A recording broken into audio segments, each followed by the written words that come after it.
Did some new things again. Oh, I changed it to live chat. Less than 20 seconds in. Who's here? Marv's here. Sean's here. Paul's here. Look at that.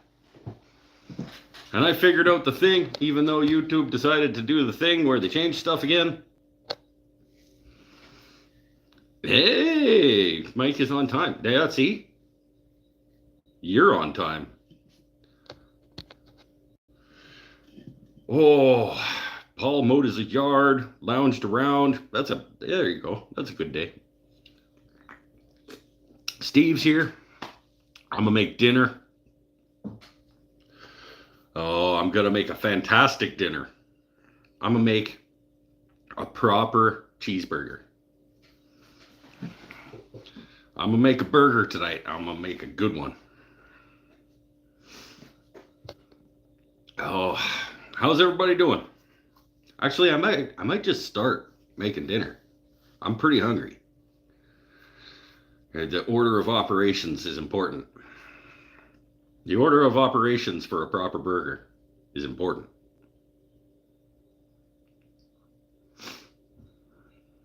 Bacon and onions, then potatoes, and then onions. Take them as potatoes, and then make the burger while the potatoes, and then they can go in the bacon pan. Yep. Okay. Tim's here. Eric's here. Right on. All the regulars. Well, maybe not all of them, but a few of the wrenches. Let's start making dinner. I am very, very hungry. Let's make a proper cheeseburger. Sean, did you ever get that steak that you were craving after last week's show? You're like, damn it, I want a steak now. And then we talked about the grocery store.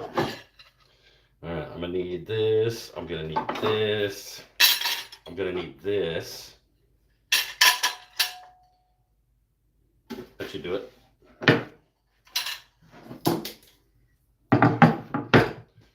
Got all my stuff. I need a couple of pans. You could probably manage it in just one, but I'm going to do a couple of pan burger tonight. Chili oil, got some spices I'll get in a minute. Onion, gonna start with the onion.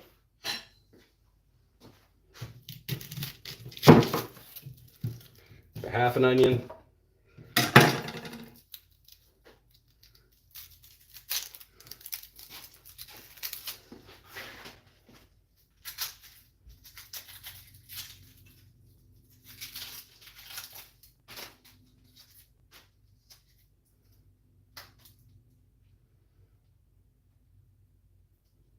Peel it. Give me the...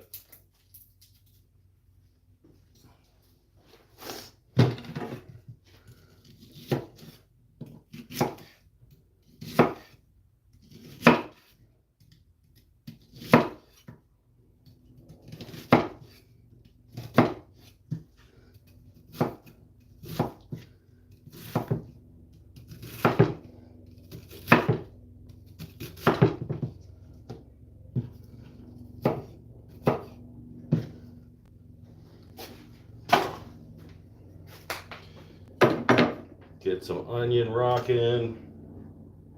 That's gonna be bacon. This one will be onion. Some chili oil.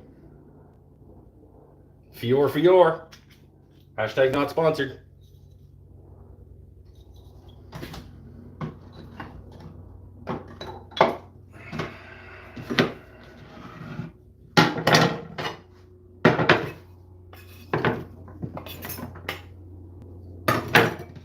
Just about put my my cutting board on the element. All right, diced up half an onion. Get that cooking down. That's gonna go in the burger.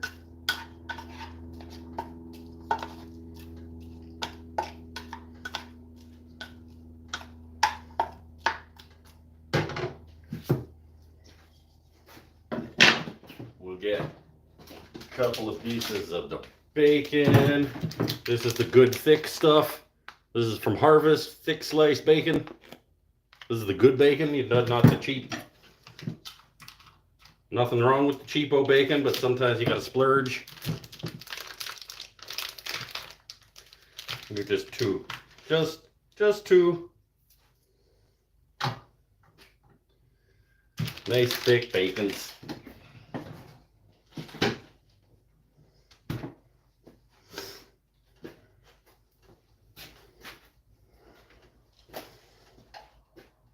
And then that, we'll pack up some potatoes to go with while we're waiting on that stuff to cook up.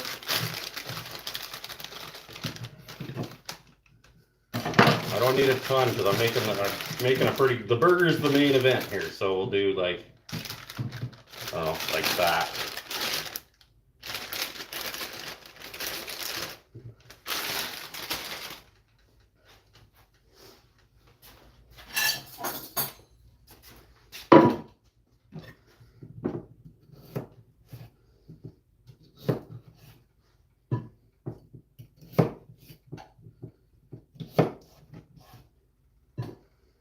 Made cheesy potatoes again this week. Yeah, cheesy potatoes again this week.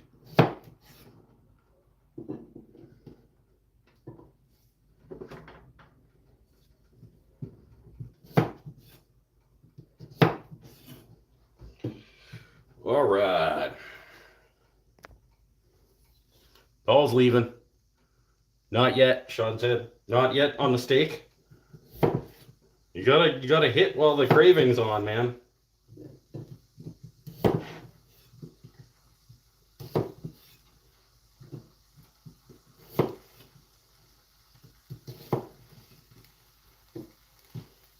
That's maybe one more.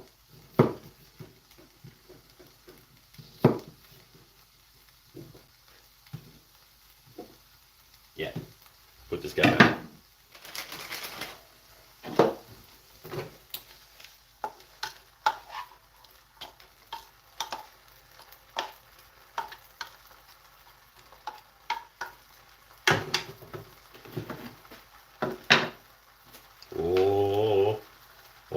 Making good burger. Making good burger. Proper bacon cheeseburger tonight. It's back on the charger. Nadia was using my phone to broadcast the signal from her class to the TV today, and she killed my phone.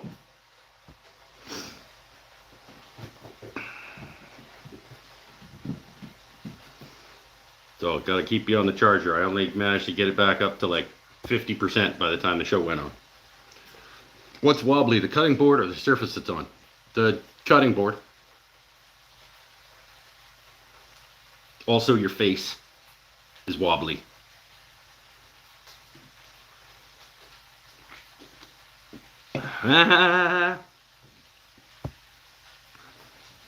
Must have been one Mike made. Yep, sure was. Fired a piece of cherry through the planer a couple of times and beveled the edges and oiled it. Cutting board. It's okay to make mediocre things. You guys watch today's video? There was charts.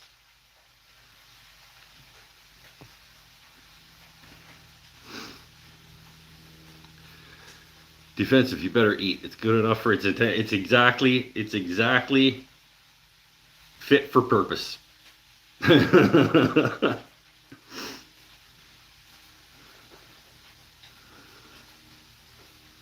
saw it up till the bloopers. You didn't watch the bloopers? You don't watch the bloopers? The bloopers are like the best part of those. It's a little warm here today.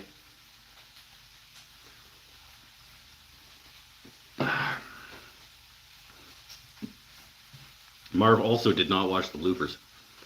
You guys are missing out if you don't watch the bloopers are just the fun part.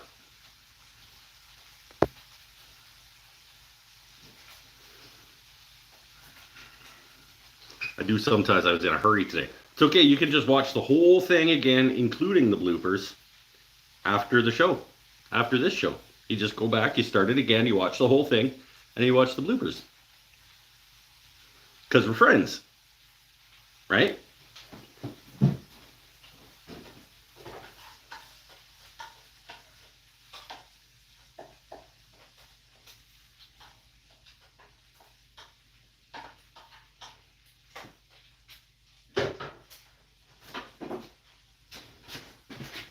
Give me that 7 cents from Google. Get that watch time up so that Google thinks that people give a shit. Oh, proper burger. It's been a while since I've had a proper burger. Like a real burger, you know, like where you make it out of ground beef and other stuff.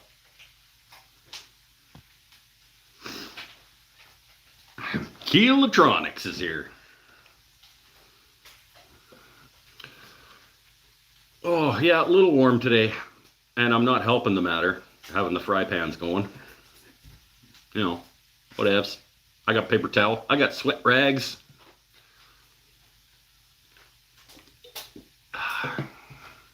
I got my raspberry lemonade ginger ale. Also not sponsored.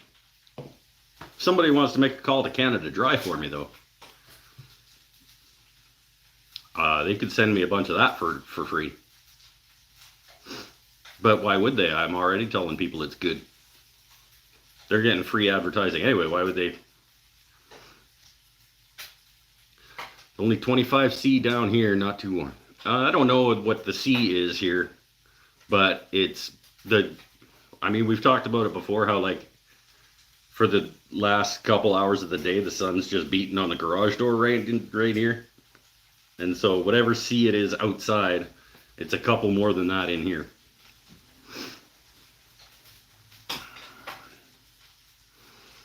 What's the temp there? I don't know. My friend Marv is probably going to look it up because he does that. He's really good for like fact checking and researching things.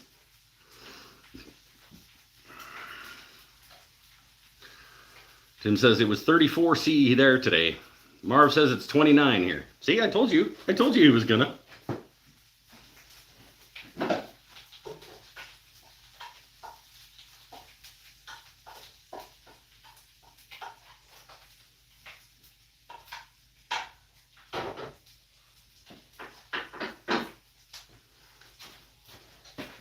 Probably didn't need the whole half onion. Might not all of it go in the burger. Some of it might go in the potatoes. Maybe just a little sprinkle in the potatoes. Yeah, I'm all north/east facing. North? How do you face? Is your house a triangle? Or do you face northeast? Like, I think I'm an east-west facer. If you say you're a northeast, I picture your house being like,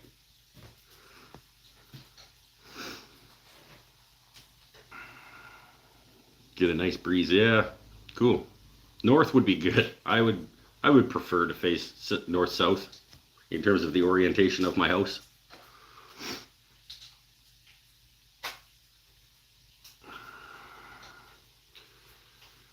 It's 80 degrees F here in southern Illinois. That doesn't mean anything to everybody else. Do it properly. How many C is it? 80 is like, what? 25? I don't know. Windows are all facing north and east. Oh, okay. Not many windows on the west for afternoon sun. Yeah, we got our living room windows face the front of the house, which faces west. The garage faces west. Yeah, it gets a little warm in here. If it's 29 outside, it's probably, I would say, inside the shop right now, before I turned the burners on to be making dinner, was probably 34.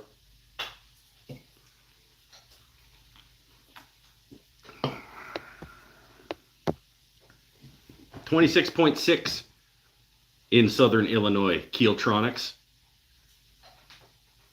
It's not 80, it's 26.6.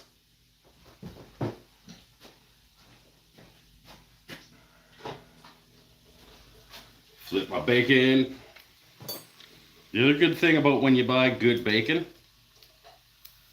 is it doesn't all just turn into like fat. Like there's not a lot of fat coming off of this stuff. That's good bacon, that is.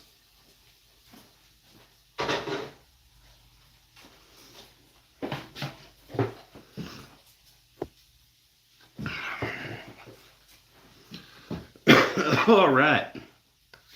Bacon is just about done. That's done enough anyway. And then the onions are just about done.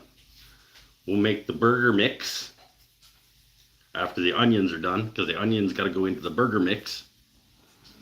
I'm going to go wash my hands before I do the burger mix, because that's how you mix burger mix.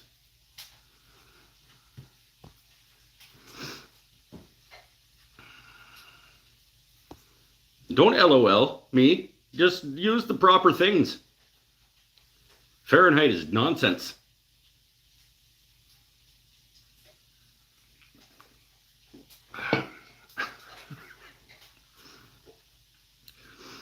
And la.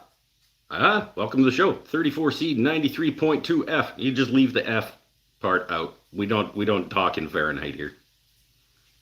Screw those guys. Those guys can suck it. Those Fahrenheiters.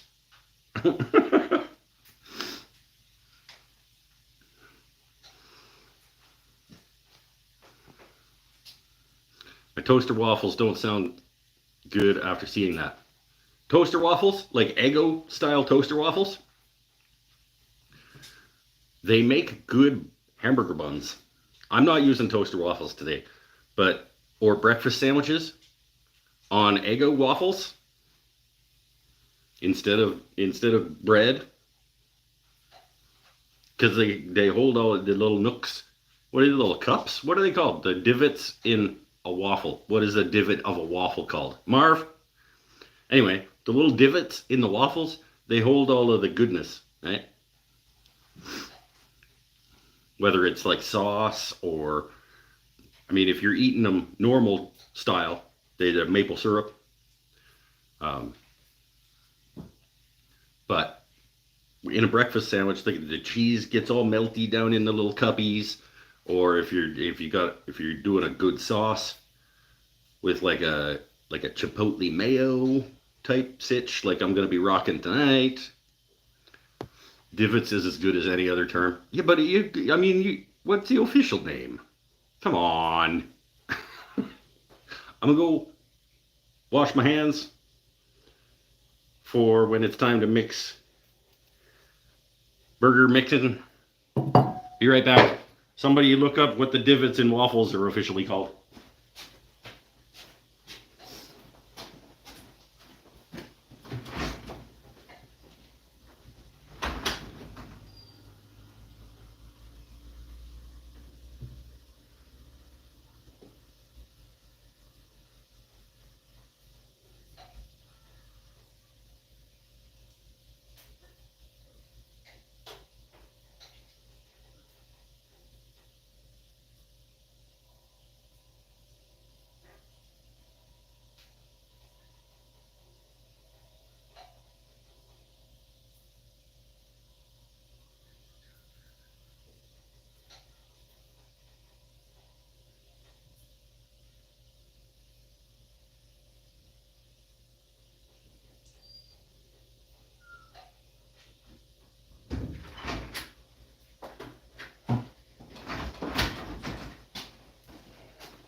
Did you guys know that the divots in waffles is what makes them fly straighter?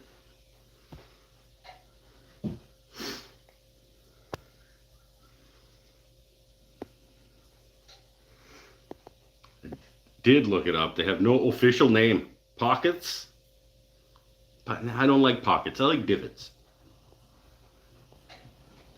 Indentations. No, we're gonna go with divots. That's golf balls. It's all things with divots fly straighter than if they didn't have divots. All right. Just take out our bacon and put it aside for later.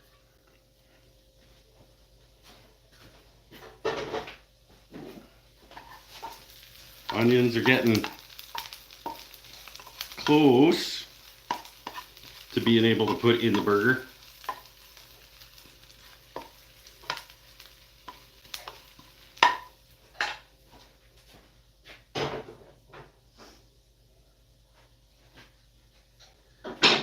We'll put our potatoes in where the bacon was.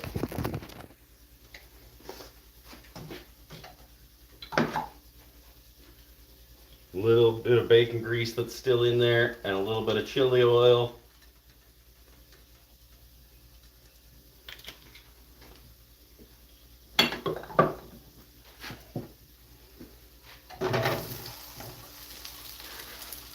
That.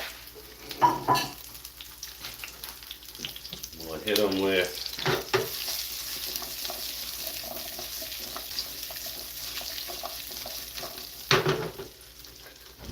garlic powder, little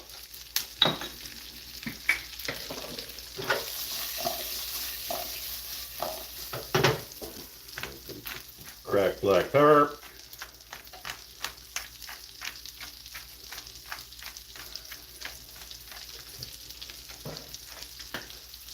Gonna need that out in a minute. And a little bit of the pink Himalaya sea salt.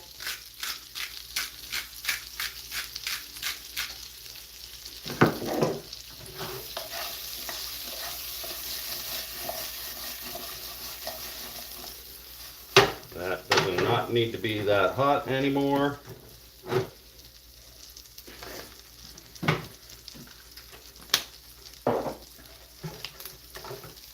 These are getting close to being where you want them when you put them in burger. Just a couple more minutes on those.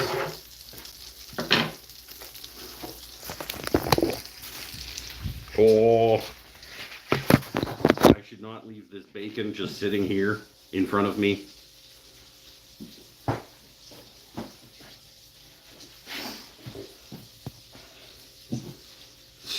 Syrup hammocks. I like that.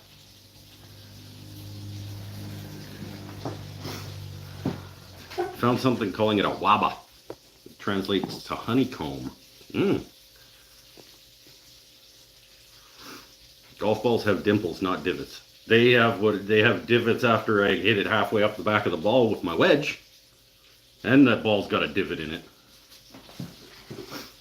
When I thin one, like 100 yards over the green from 40 yards out.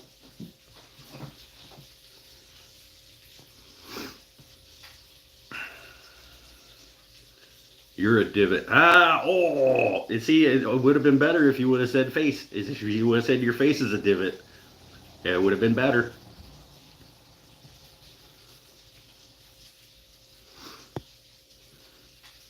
I mean, it wasn't bad. It was okay.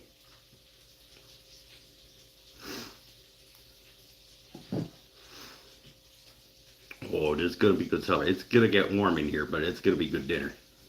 Worth it.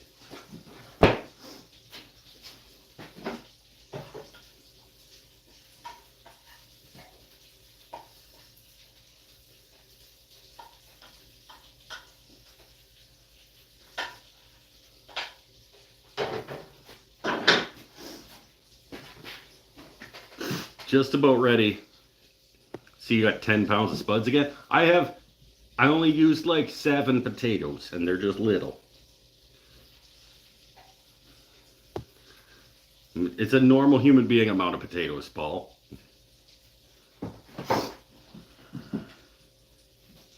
I need to eat too. I should go do that. Now I want waffles. Eggo waffles with a burger in the middle of them.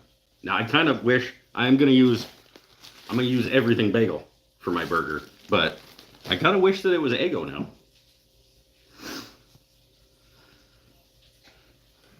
Okay, let's mix up a burger. Come on.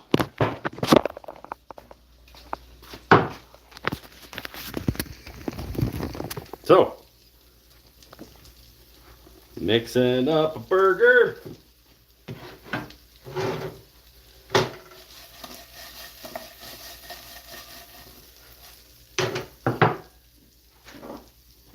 All this out of the way.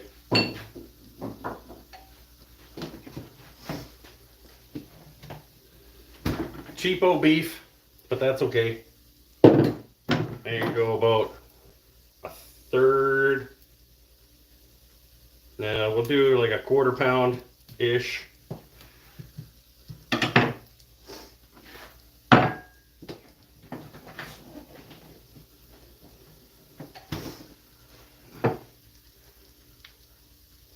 It's weird making one burger worth a burger.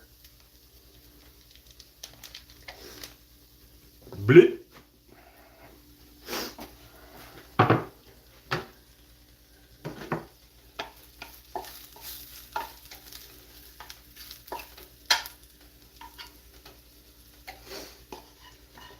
Let's just put it all in. Put it all in. Didn't need to be all of it, but half an onion in there. Turn that off for now.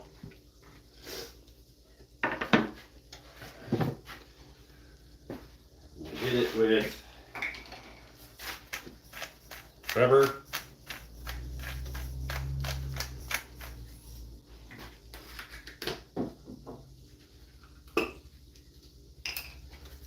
Salt.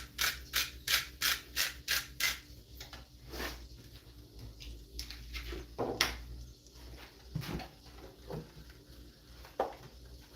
little bit of garlic.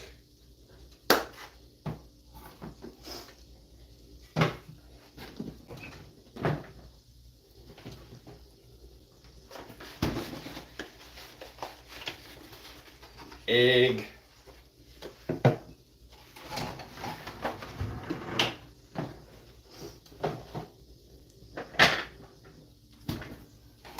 little bit of barbecue sauce.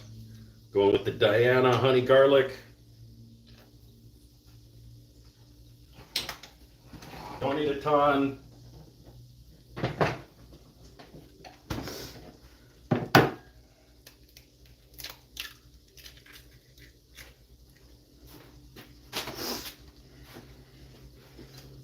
Here we go. Egg, onion, garlic, salt, pepper, beef, a little bit of barbecue sauce, and then you just get in there.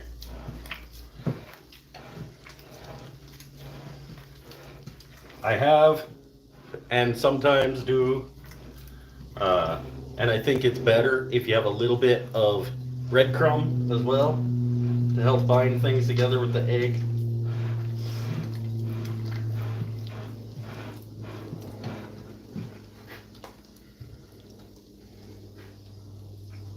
In fact, I may go upstairs and grab some. I just don't have any down here in the shop. I might actually add more burger or more meat to this as well, because that's a little bit slimy. It's not probably going to hold together.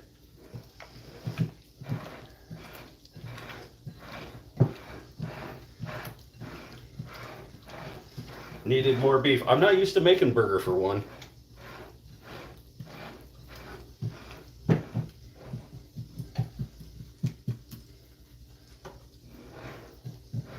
That's a little goopy.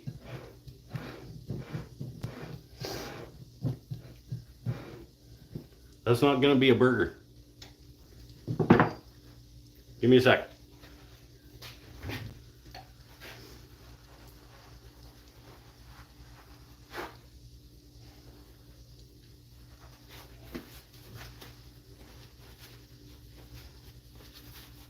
It's actually, I'm not going to go get breadcrumbs. I'm just going to add some more meat to it.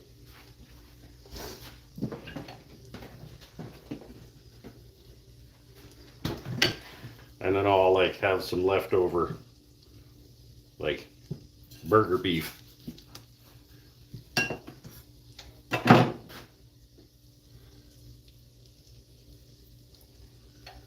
Get in there.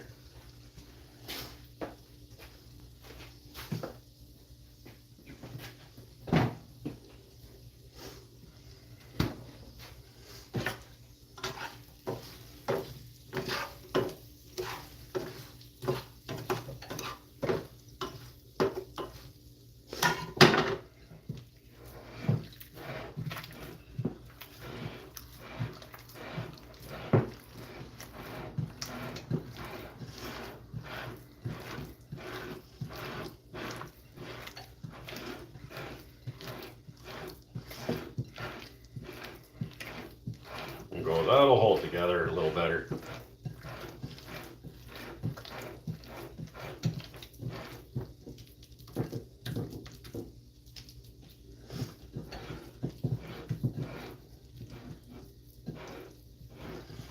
Could use some breadcrumbs, but they're all the way upstairs.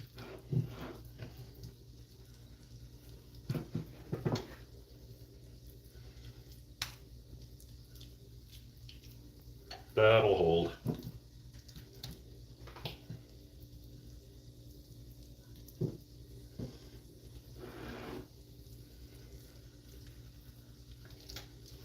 Make an extra burger worth.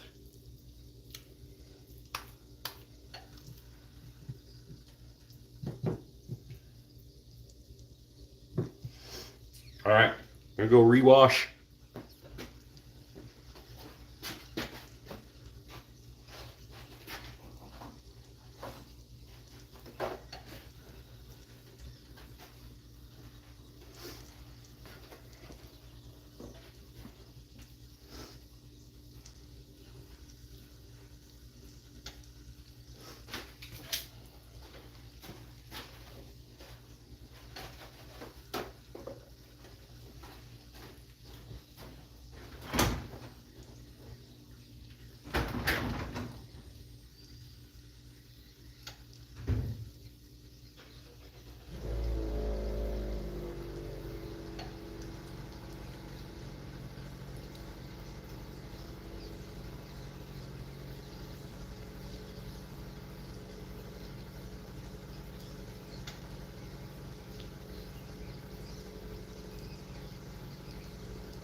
Up a titch. I want to eat before like 8 o'clock tonight.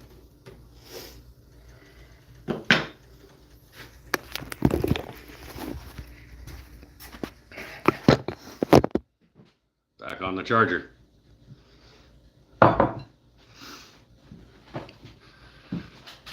The two patties have become one. Nope, they're still perfectly, they're close to becoming one. It's a little bit not as cohesive. I should probably go get breadcrumbs, but then I gotta get back in there, and I should though, shouldn't I? Yeah. Don't you have burger buns? No, I don't. I got bagels, specifically to have burgers on. Still way too mushy for a quality burger. You don't even know what a quality burger is. You can't eat a quality burger.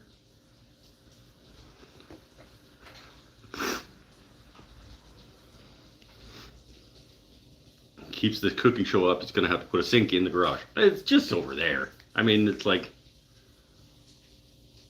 about 17 feet away from me right now. Or 7.3 meters.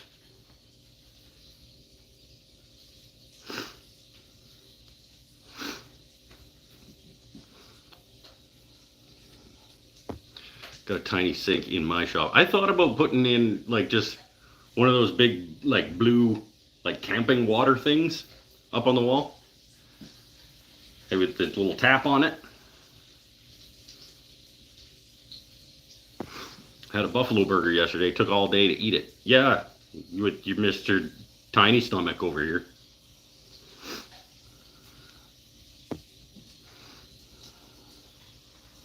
Look at how many potatoes. That's a normal amount of potatoes.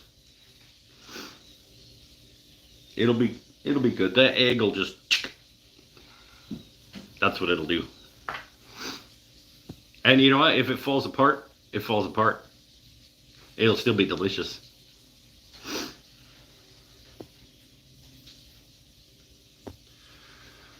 Oh, we'll do cheesy potatoes. Get the burger on there. Get the bacon, the cheddar on an everything bagel. Yeah. They'll be fine. No need for another patty massage. I agree. Screw these guys. These guys don't know.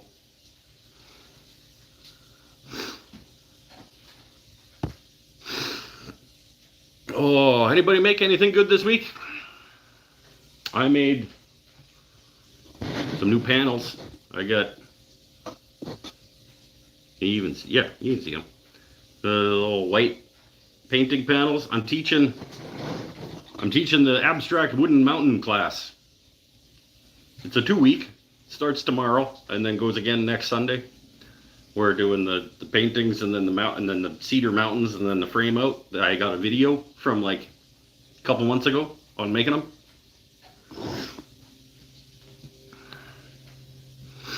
Ordered Domino's. Hey, 50% off this week. That a guy.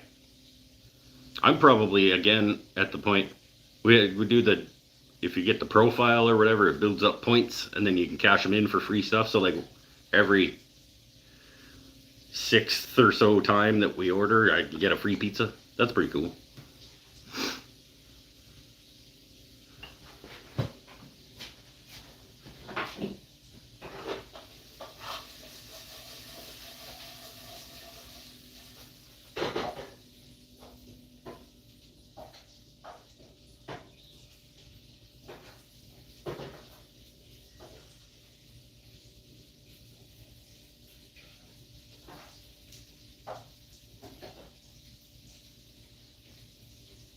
These stupid potatoes on their faces.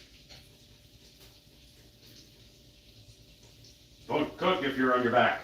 You cook on your face.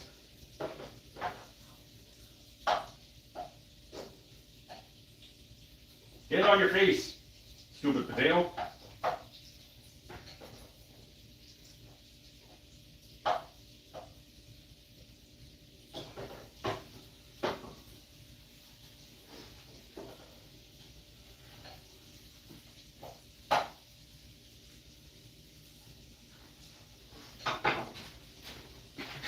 Stupid potatoes, they don't cook as good if they're on this side.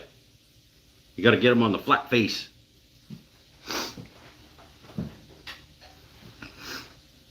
He forgot about us again. I didn't. I was trying to get the stupid potatoes on their faces so that they cook better. Still waiting on replacement Gretsch pots. Okay. Made some welcome signs with my CNC. That's not me. I was about to do the like building an IKEA desk. Hey,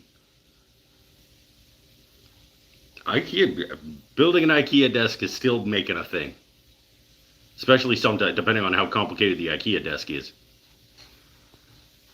It can be a huge hassle, is what it can be.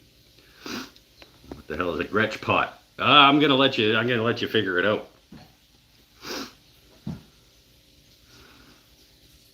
Dimples in waffles are called Grübchen.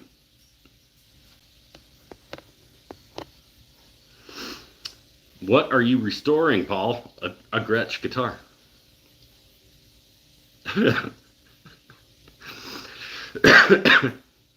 Guitar things, that's right. You were going to say CNC work is not woodworking. I was going to make the joke. I was going to be like, that doesn't count. You guys know how I feel about that. It's just another tool. If that's what you enjoy doing, then you have a good time. If you're if you're not making it out of a stone that you sharpened with another stone, then it's not real woodworking.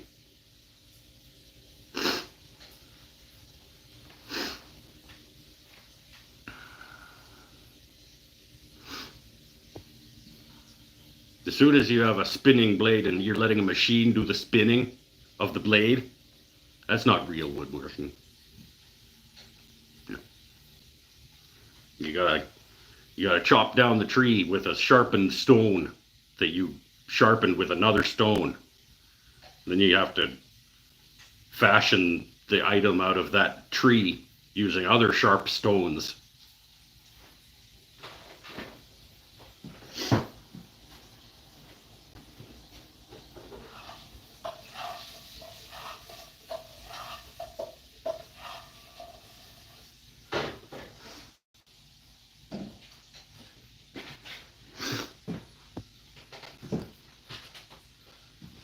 Your face is a tool. Hey, see, you're getting it. A fishing line ran through all the holes so I could pull them back when I'm done. Those are called F holes. Because F those holes. Ah.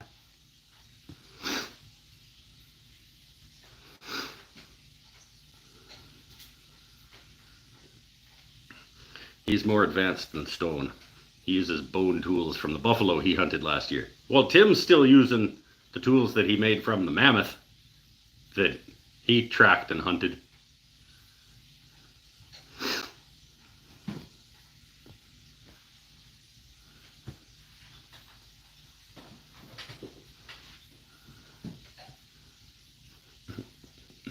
It's the same mammoth that he made his pool cue out of. You guys remember?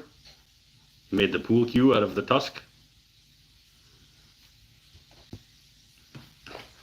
He's still using the sharpened bones from that mammoth as his hand tools in his shop.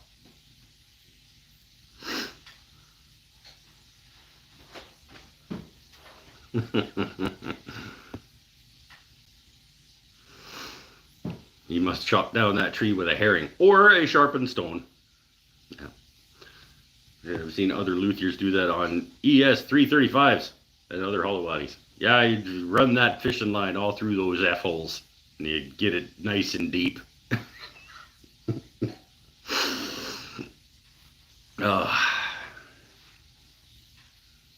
That's what you do.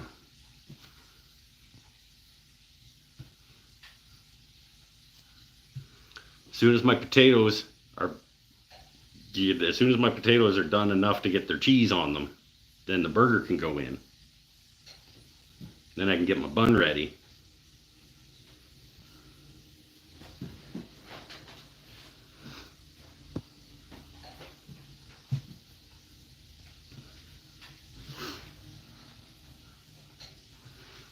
With a herring, yep. Yep. That's a good show. Oh, I gotta get on to another project. I gotta get back to the new wall cabinet. Gotta get back to the wall cabinet, do the door and drawers. And I gotta get my shop reset so I can film the new shop tour and to do the edit on the shop reno video.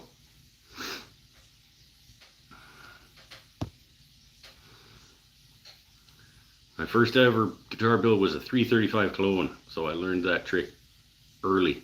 It was not. You've never done anything except Telecasters.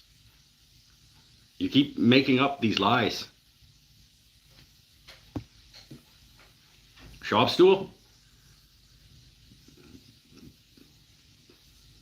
It's dead. The horse is dead, Paul.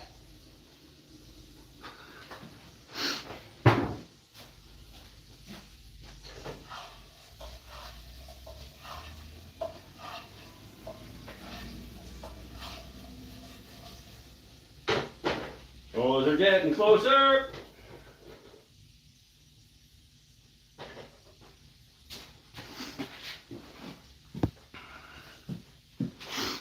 Glad I'm inside. Coming a torrential downpour outside. Some small hail. Huh. Right on. That sounds, actually, I could go for a nice heavy rain right now here, to be honest. It would get a little muggy, but Mike would rather suffer with shoddy stools than to actually finish the one he started, which is weird since it looked pretty good. You're not wrong. I don't want to just finish it just to be finished it. I want to be enjoying my time in the shop. I don't want to be just like, oh, I guess I'll do this. 'Cause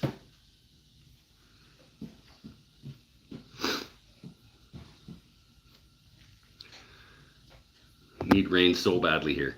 Yeah, we've been getting some up here. Like, actually, we're not super dry. But there've been some sprinkles coming through. We're not super dry here. Are you guys super dry down there? Did you see his video today? Explains why he isn't doing the shop stool. Does it? Is that? No, I don't think that's not really relevant. Because if it would, the video that came out today would actually be more a justification for finishing the shop stool. Because it'd be like, whatever, just get it done. It'll be mediocre and it'll be fine. I want to enjoy my time out here, and I don't want to be working on a project that I don't give a shit about just to have it done.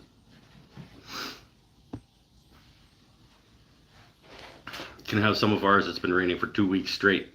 Dead Oak Crafts, Kenny Dion. I'm gonna call you Kenny, because I assume that's your name.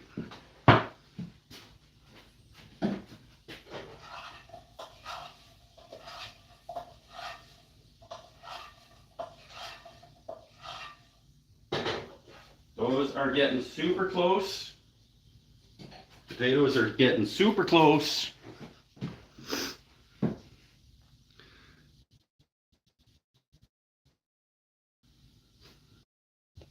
Actually liked the older boxes better than the new ones.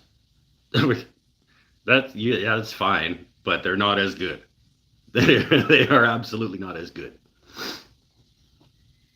It is. I assumed that Kenny Dion was your name. It would be a super weird thing to have at the end of your name, your YouTube name, if it wasn't your name. Lush and green in the caribou. Plenty of rain lately. Yeah, well, some idiot will still start a fire out there.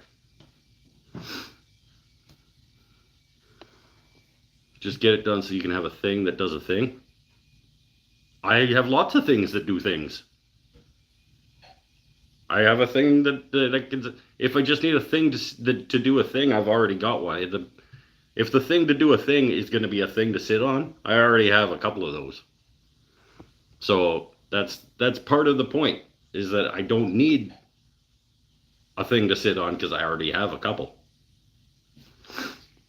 I started making it when the thing that I was sitting on fell apart. But then I got a new thing to sit on while I was making it, and then I just lost all hope.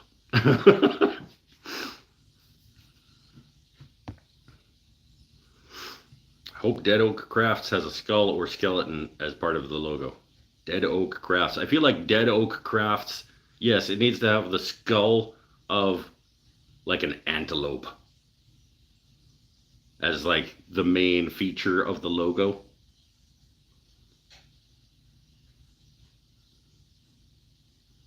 Yes, an antelope.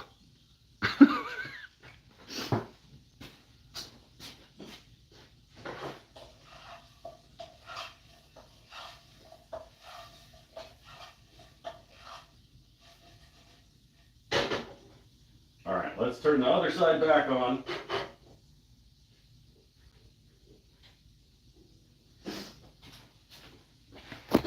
You guys back over here.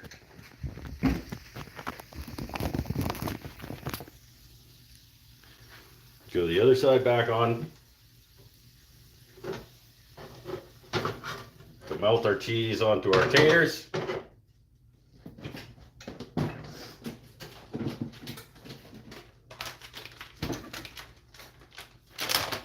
Give them a nice healthy dose.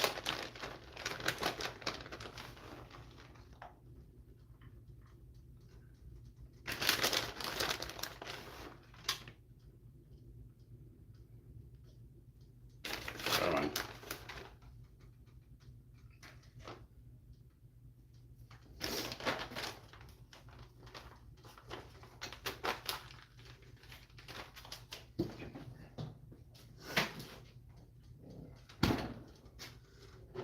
Nice healthy dose of cheese. That melting on there.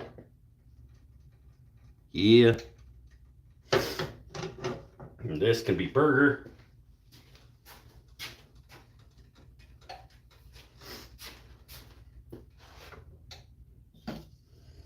We'll just go get that one out of there. Get that one in there.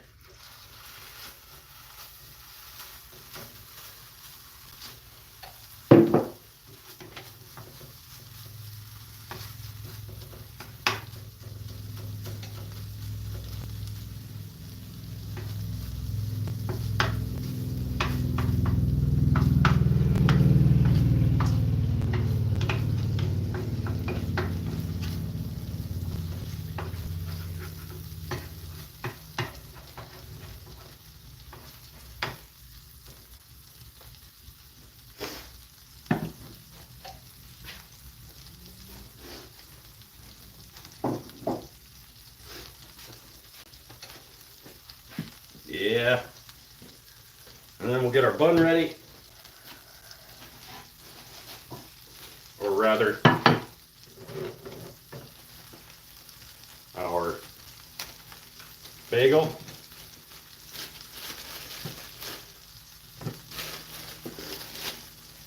Everything bagel for our burger today.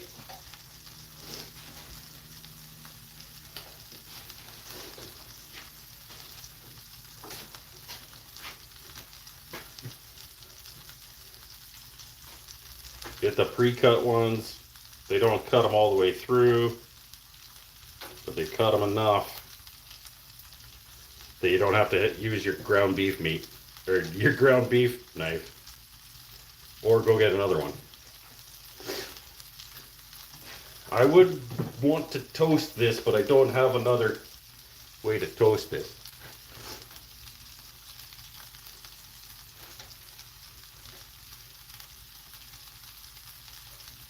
It'll be fine. It'll still be delicious.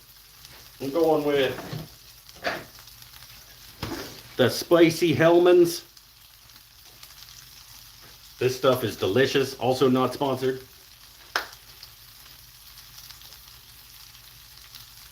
It's not even open.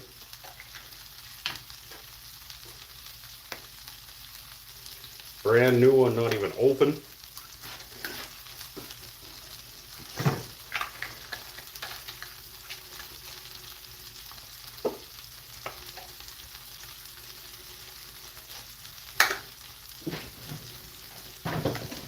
And we'll go with just a little titch of ketchup on the other side.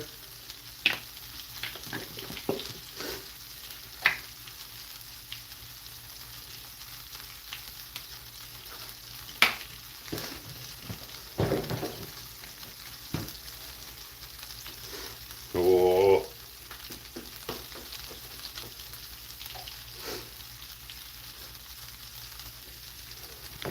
That's what I'm talking about. Look at the cheesy potatoes. And that burger. It's going to hold together just fine. Thank you very much.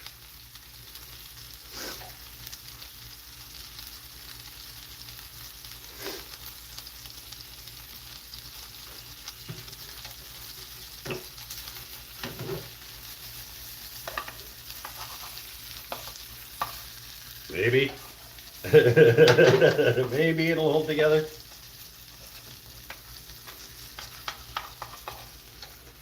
Oh, almost.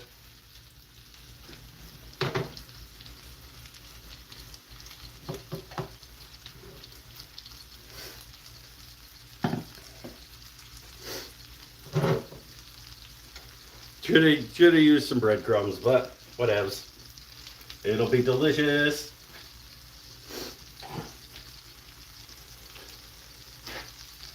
That's gonna take a little bit. I can turn this down. It's gonna take a little bit to get all the way through. And then it's just about done. Put the bacon on top and melt some cheese on that guy too.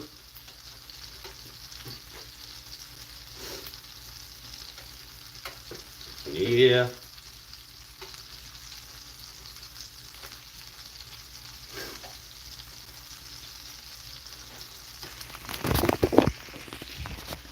What do you say about ketchup?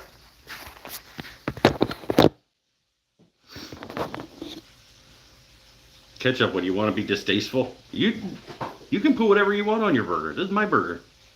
You can put whatever you want on your 2-ounce burger that you can eat because your stomach is fucked up.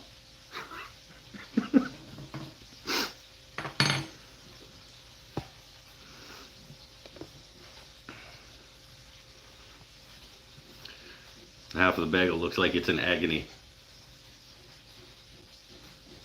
It's gonna be delicious. And it's my bagel, it's my sandwich, it's my burger. Ketchup is for French fries. Ketchup is for whatever you want to put it on. Stop gatekeeping food, okay? Unless it's tomato soup or cilantro or mushrooms.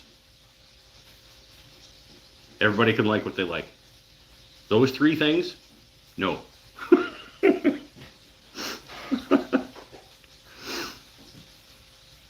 Let's make it a face. I believe you. Ketchup is for when you're behind. Ah, your face is behind. I agree that ketchup is for French fries. Ketchup is for French fries and burger. I put it on an egg breakfast sandwich sometimes. I mean, if I'm in the mood for it. It just adds a little bit of sweet to stuff. Sweet, it's some sugar and some tomato. It's basically like sugar tomato paste. Like,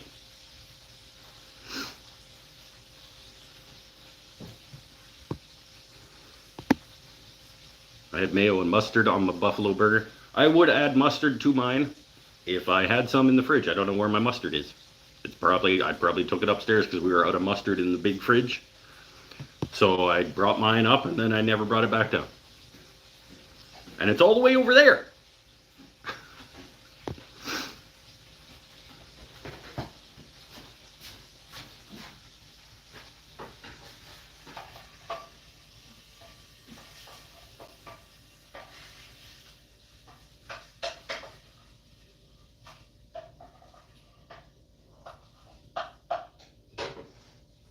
Look that guy again. Yeah, it didn't.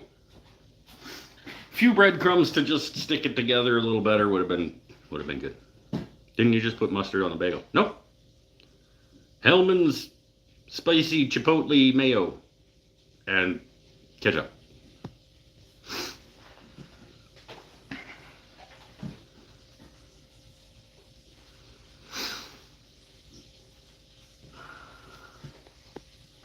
Normally I would do, well, not normally. I switch it up, but oftentimes I'll do just regular mayo on one half, and then the other half will get ketchup mustard.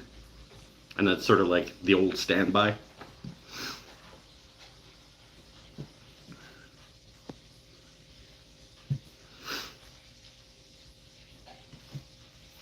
It's gonna be delicious. The only thing that would make this better is if that bagel got a little toasty action before I got the, it's fine. I ran out of pans.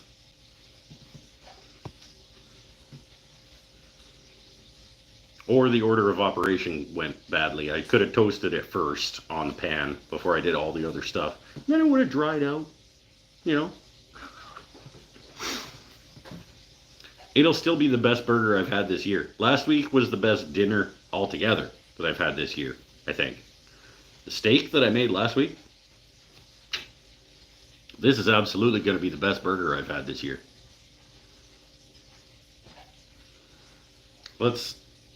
I think it's probably getting close enough that we can melt the cheese and put the bacon and stuff on there.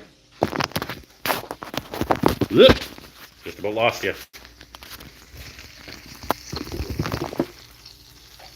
It did fall apart. Get a piece like fully broken off on the second flip. But whatevs.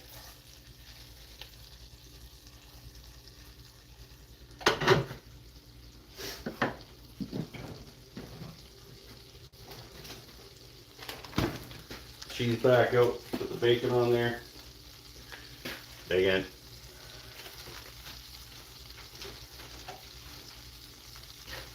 Bacon. Bacon.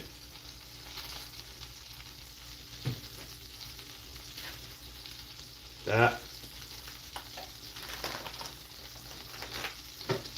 Ooh.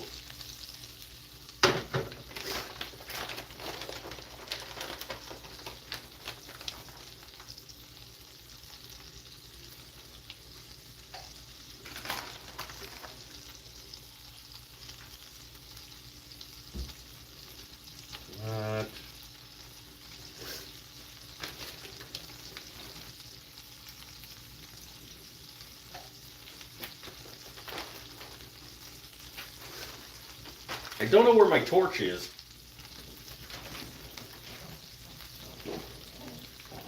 If I knew where my flambe torch was.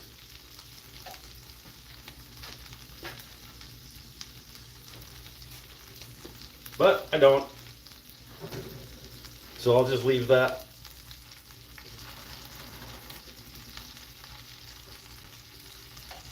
For a minute. I don't know if that... No, I think that's going to get on the bottom of the plate, or I would just cover it. I'd cover it with a piece of plywood, maybe. I don't have one. It's alright. That'll melt in a minute. In a couple minutes.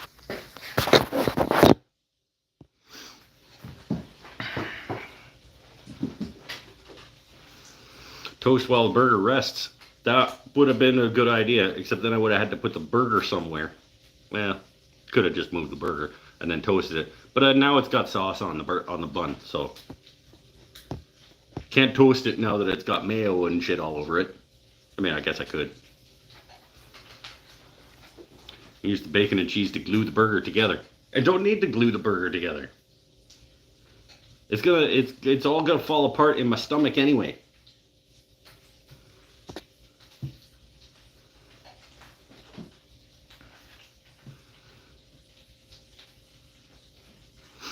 Hell, I eat it with a knife and fork. I don't care. It'll be delicious. I'm not trying to impress anybody here. I'm trying to make a decent dinner. This is if I was serving this in a restaurant, it would have had breadcrumbs. They would have held together. I certainly would not let you guys in, because it would be exclusively for decent people, like who are nice to me, can come to my restaurant. You guys can't come.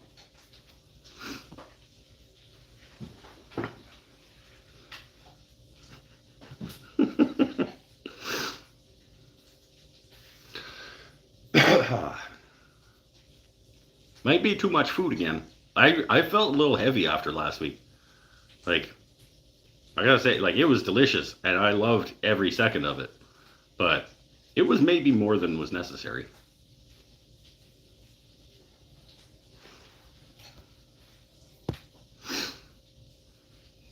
Oh, but I don't care. I haven't eaten today, and this is gonna be amazing. I do wish that I knew where my torch is, though. I'd be eating this already. I could melt that cheese on there and just be eating already.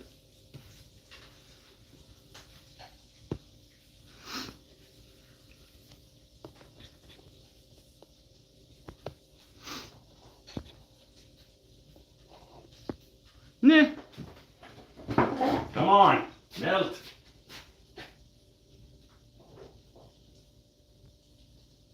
I wonder. I don't think the plate, I think I should have, oh.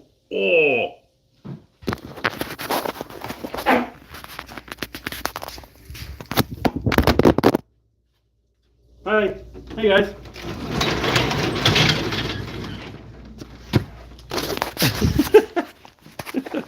Whoops. Hey, welcome back.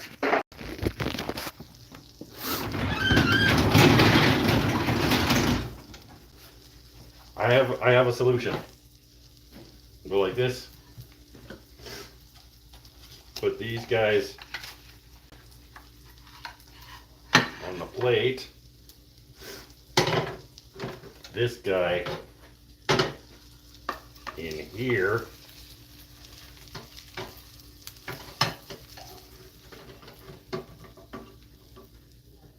And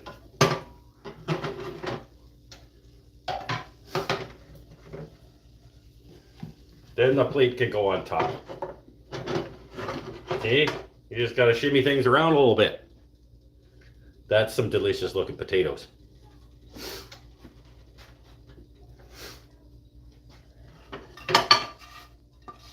Lost some of their cheese.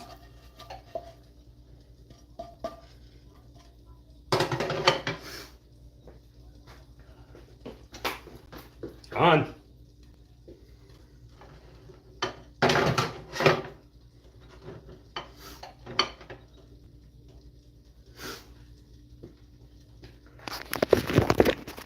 How was that for a tumble?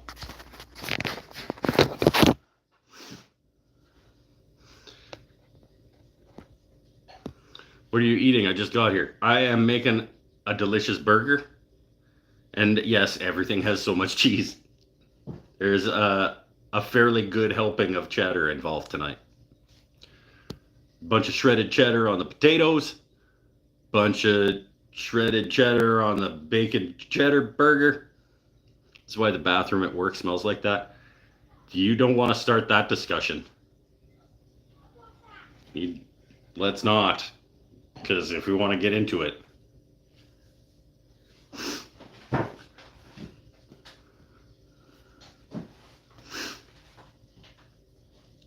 This is why the bathroom is, yeah. I'm going to be nice. We're not going to continue that discussion. His face is cheese crumbles. Nice. I like it. The cheese holds it together. Well, I mean, a little bit. It's held together okay. Few breadcrumbs would have been a little advantageous, but it's okay.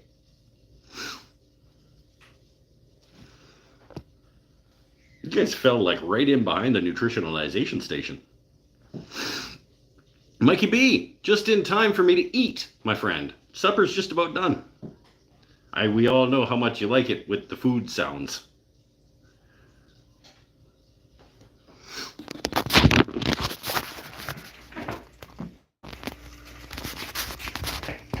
Oh.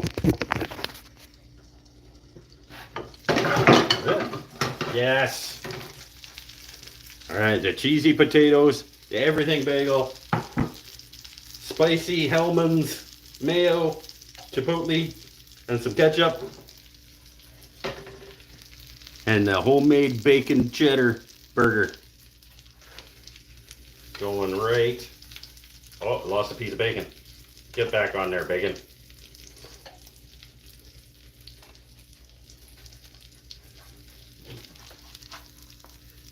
Yes. Oh.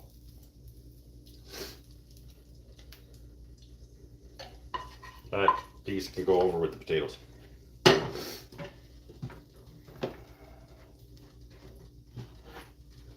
Oh.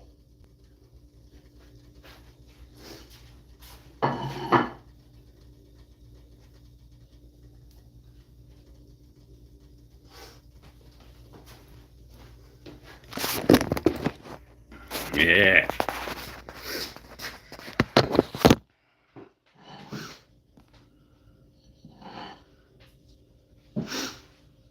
Gonna get my non-beefy knife.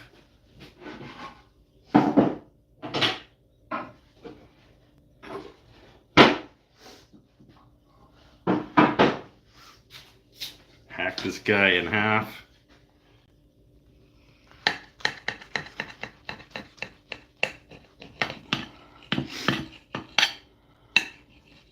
Oh, oh.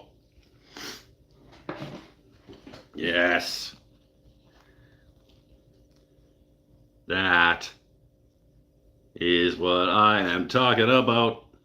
I think just because Paul doesn't like it because he's a food gatekeeper. He doesn't think people are allowed to like what they like. I'm going to have some ketchup with my cheesy potatoes tonight.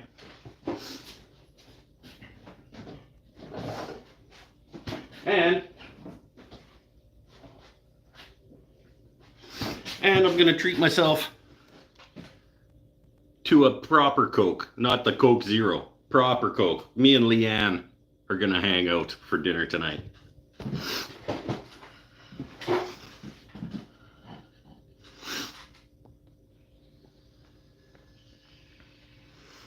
Have to think on that. What's Crow's Nest going to do for its 10-year anniversary? Well, that'll be a couple more years. Not too many more years. Actually, it might be next year. I have to think on that. Mike won't be making the appies though. Mike's not making anything. There's like a 4% chance that I'm still going to be working there. Because you're mean to me and you're going to chase me away.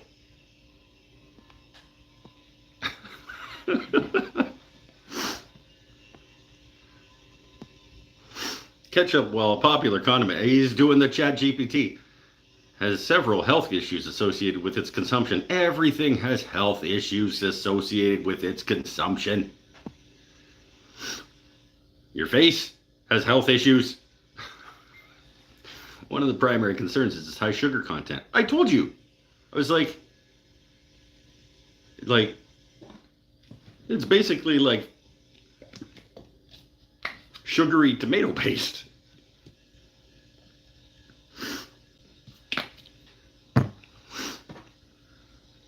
Cheesy potatoes. Bacon cheeseburger on an everything bagel.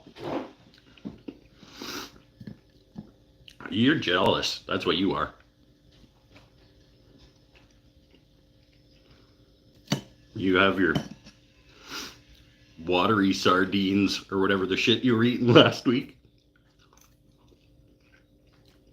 Like all 4 of them.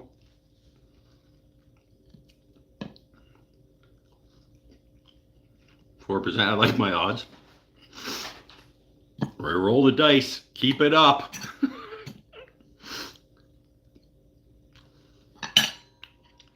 Yeah. Got my panels hanging for class tomorrow.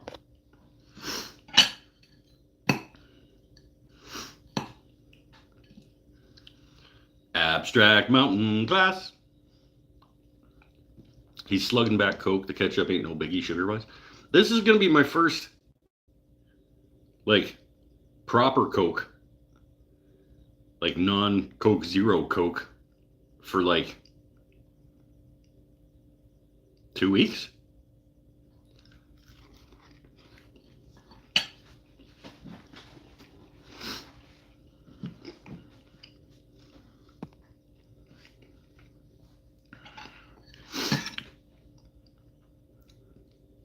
Ketchup is also an acidic food.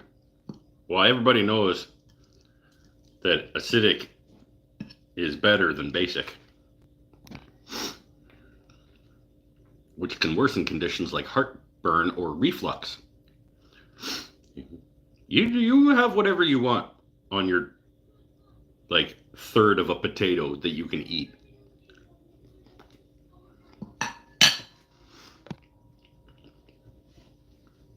By the way, I'm taking your class. Why would you want you already have, first of all, you already have one of those that I made for you and gave to you for Christmas because I'm a good friend.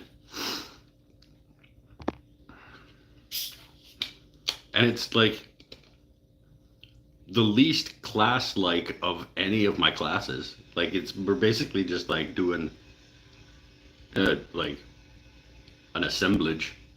We're making a puzzle.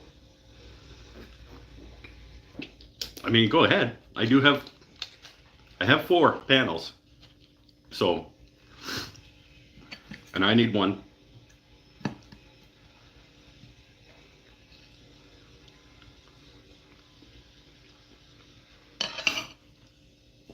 Just wait till the Mexican Coke arrives. You shouldn't be saying that on the internet. Okay, that box is absolutely going to get opened at the border.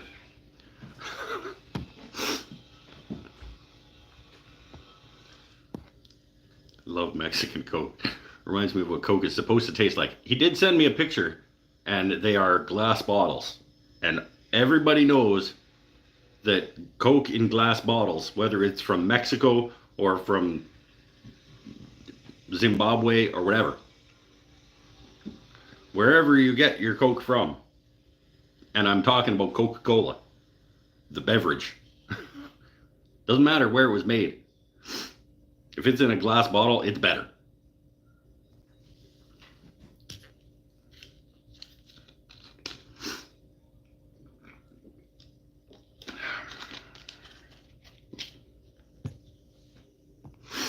Sounds like she's critiquing the instructor.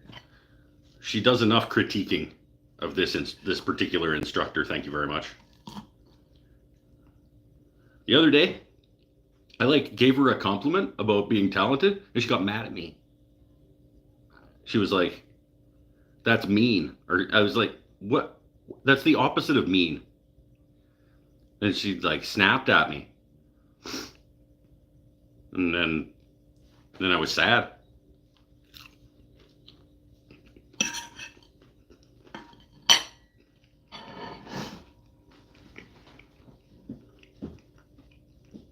I haven't even had my delicious burger yet. I'm going to have a bite of my delicious burger.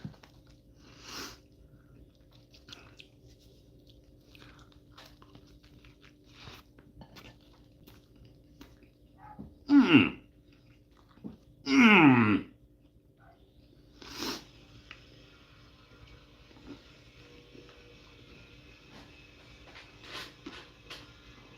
Yep.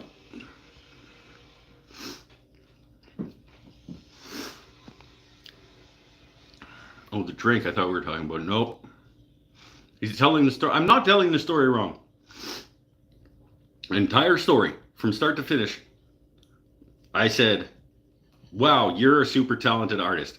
And she said, "That's mean." And then she slapped me across the face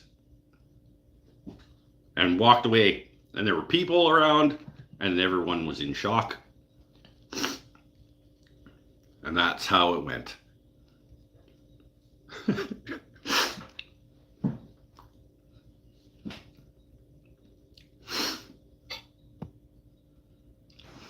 But it went something like, "No, you already got the story. Yeah, you do that very well in spite of your knowledge level." No, that's not how it went.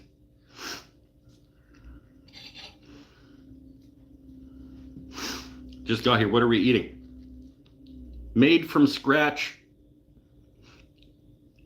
bacon cheeseburger.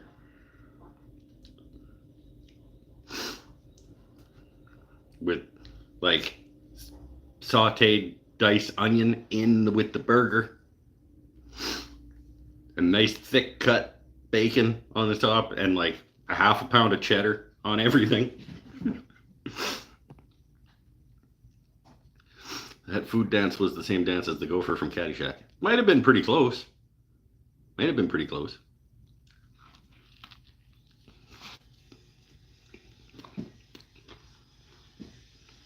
Yeah.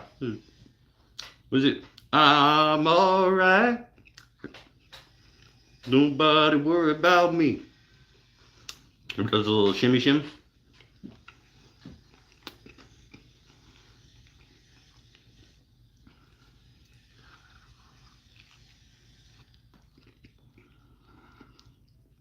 Mm-mm.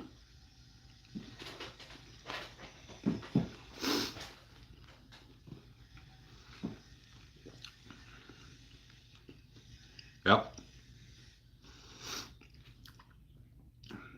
Caramelize the onions before they go in. Bacon cheddar on top. We're all on Nadia's side. You were probably me. You're only on Nadia's side because you're a dick, and he was so mean. He even pushed me after and pushed my painting on the floor after he said it. I didn't push your painting onto the floor, okay? After you slapped me across the face, you're so strong that the slap like spun me sideways and my arm accidentally hit your painting onto the floor because of the force of which I was spinning.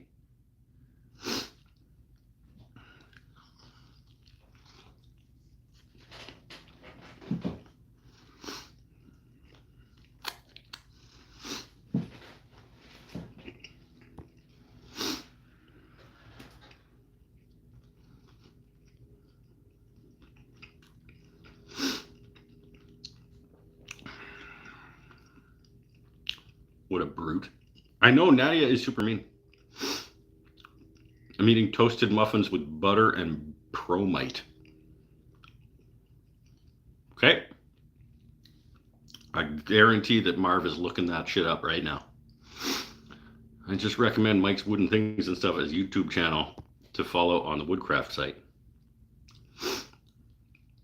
You posted my channel on the Woodcraft? I hope they don't come here. You guys should open a Canada one. Woodcraft. Now I have to Google. See, I told you he would look it up.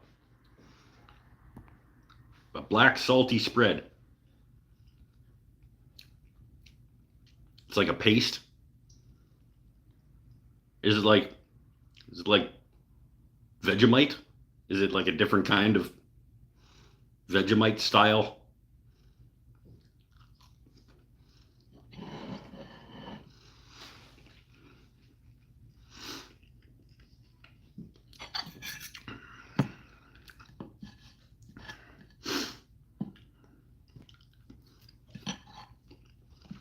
Like Vegemite, but different flavor. Dead Oak Crafts a professional Vegemite. That's Vegemite for professionals.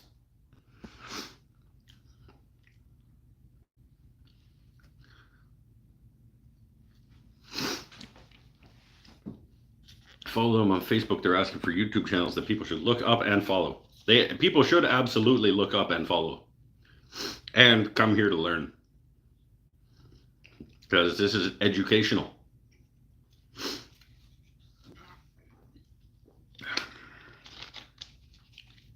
This is educational content. If there ever was any on the internet.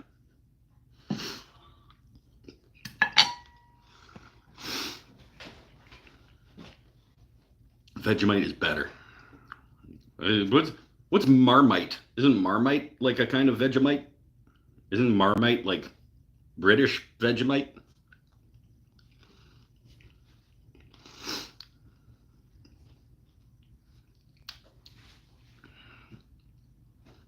Maybe.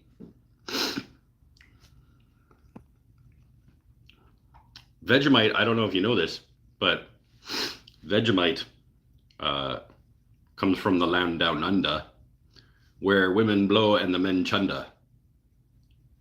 Can't you hear? Can't you hear the thunder?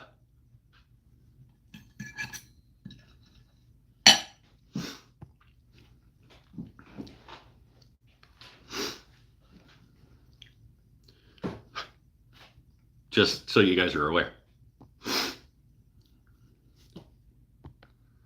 What do you put your hand up? Now you just got her hand up. Yes?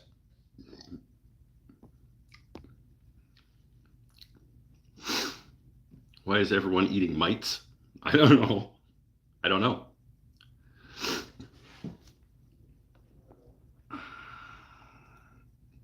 I tried really hard to hit me in the face. I know. It was really hard. Spun me around, knocked your painting on the floor. And then remember how that lady got all mad and now she's not coming to your store anymore because of how mean you are to me? Remember?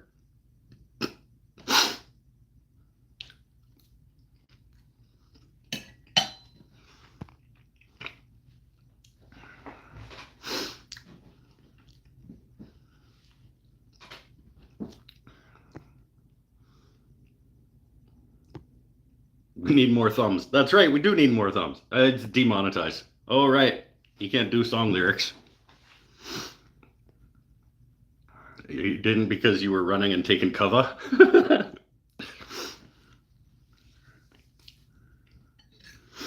And he said, she said,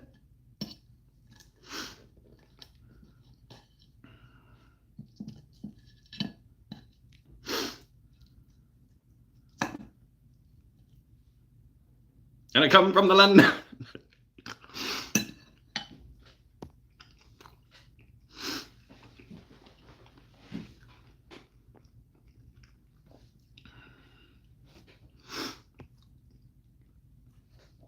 Sometimes I think 60% of our conversation is song lyrics. Probably most things that most people say, if you want to get semantic about it, most of the things that most people say most of the time have probably also been used as song lyrics somewhere by someone. Okay? That's just science.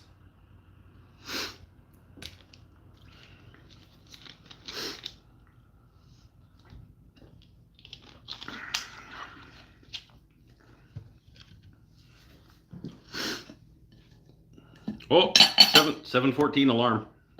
I wonder what I was supposed to do at 7:14 at some point. Maybe yesterday? What was I supposed to be doing at 7:14 yesterday?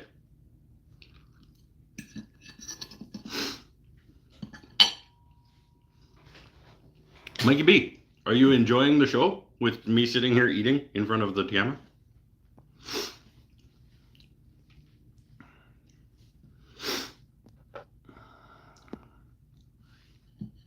Groom the beard. Nope. I was probably having a nap after work and before finishing the edit of today's video in order to upload it. Sometimes I do that. Sometimes because Nadia, I work so hard. I just get exhausted from work all day. Just work, nonstop all day. That I'm so exhausted that I come home and I have to have a nap before I can then accomplish anything else. So I may have gone for a nap after work in order to be able to still function and get today's video edited and released.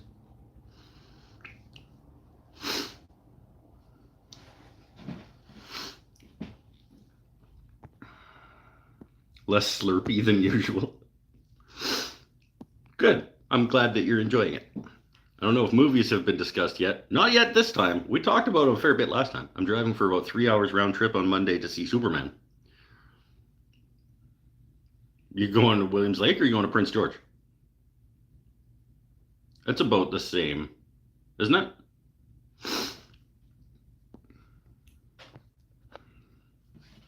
Wife treated me to a beard grooming today. Hot towels, massage, and professional trimming. Is it a professional trimming? Is that what she does for a living? Does she trim beards?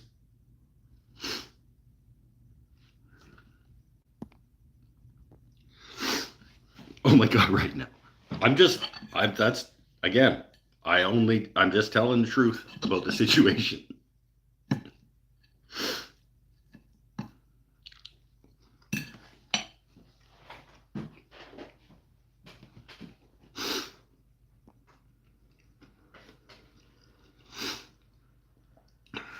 He's exhausted from talking all day.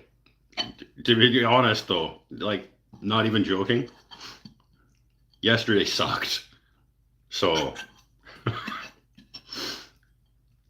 I was exaggerating like in general, but yeah, like yesterday sucked.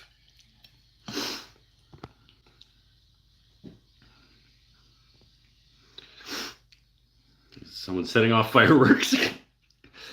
Freedom! I haven't seen Superman yet. Heard it's great. I'll wait for it to be in my living room.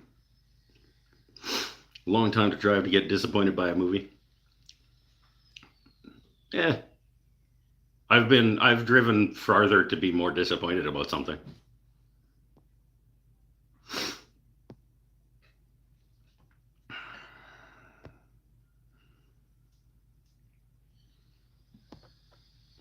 Went to a barber shop that does. Oh, okay. I thought you were saying your wife gave you like a professional like face massage and beard trim and stuff.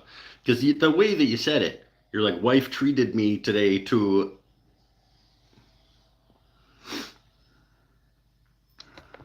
Took a pic of you along and said, "Don't make me look like this face." You wish. They were. If you showed them this face and you were like, "Don't make me look like this," they would say, "You know what? Not a problem. We are not trained enough to improve things enough."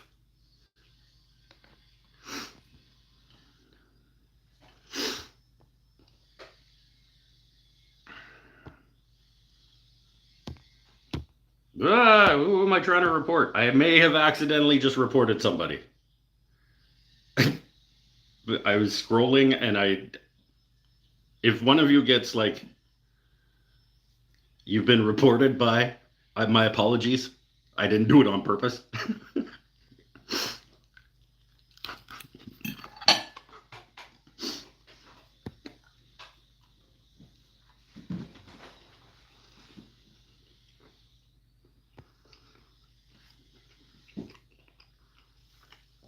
Even the hour I was there sucked. That may have been one of the better hours, to be honest.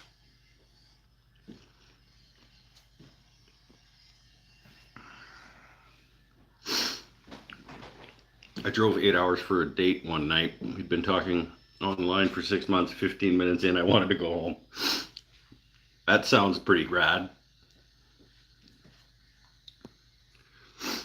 Hopefully not me. It might have been you. I was trying to get rid of the thing that was going to report you, and then I may have accidentally hit the the report them button. But I think it would have kicked you out if I was trying to report. I don't know.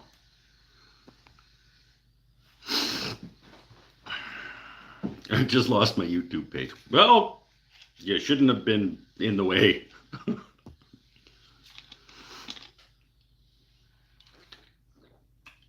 Oh, I'm getting full, and I have a whole nother half a burger. And I'm gonna eat it. I think I'm gonna have a mid-dinner cigarette.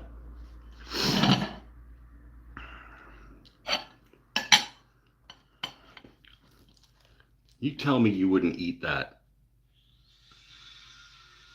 Oh, I don't. It probably doesn't look as good as it actually is.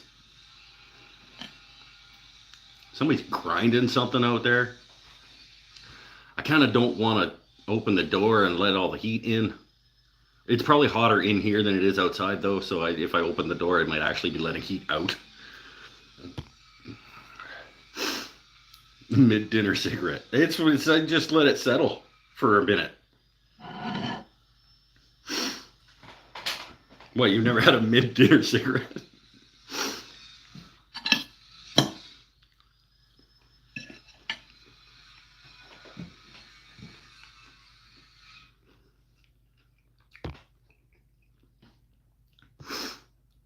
I reported a GoFundMe the other day. Had a long story with an accompanying cartoon image about raising money for an LGBTQ cause before by burying fictional "the money is for me" clause at the bottom. Yeah, that's piss off. Fuck those people. Nadia, if I order some more chocolate, will you send it to me? Mike melted it the last time I ordered it. First of all, I didn't touch the chocolate between the time that you ordered it and the time that it was sent and the time that it got to you. That was all Nadia that was involved in that. Probably Nadia and Angela, in fact. So if anybody fucking melted your chocolate,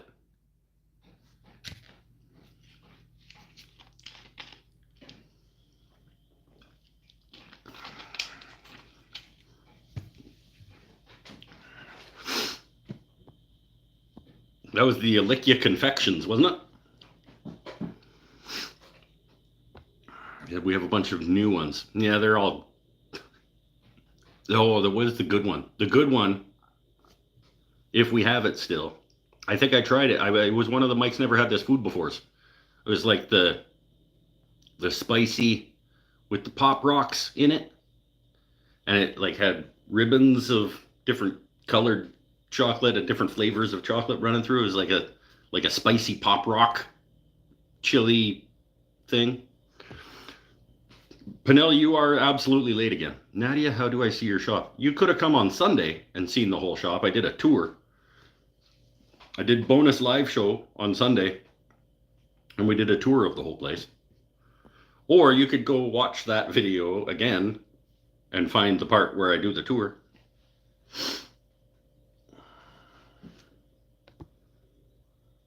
Wait, you sell chocolate? Yes. Why have I not made the travel plans already? I don't know. I've invited you numerous times. Even said last time we were talking about it that like it might be the only way that I ever take my camera out again is if you come visit.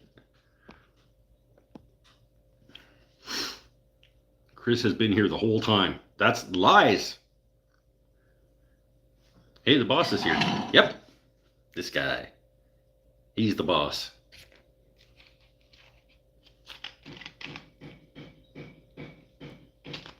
The boss of this show.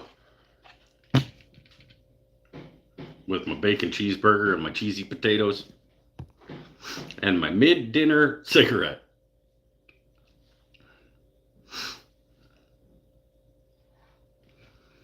The liquid confection. It was the Alicia Confections. It was the one with the coffee beans, I think, wasn't it? I wonder why it melted. Maybe the shipping people. Yeah, we probably sent it by UPS. And everybody knows that UPS is just garbage.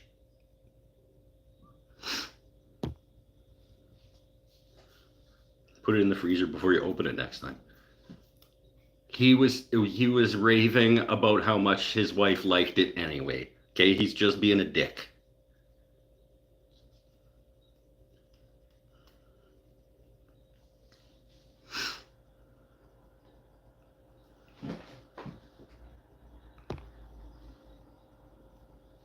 But if you're gonna order one, you should order the habanero or the chili pop rock one. I don't think it's an Alicia Confections.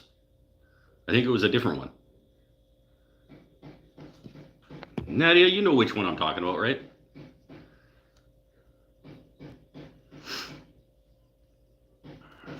I'd visit, but I have money saved for a trip to Tumblr in September. Can't afford both. Why don't you just like hop in with your sister on one of the times that she goes to Victoria and then be like, look, you're taking me for free. So shut up and let me get in the car.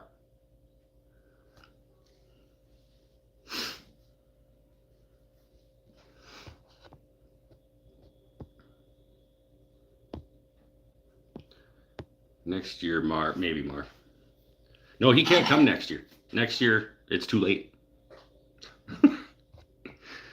Tumbler Ridge, Global Geopark, dinosaur tracks, waterfalls, and tumblers on a ridge.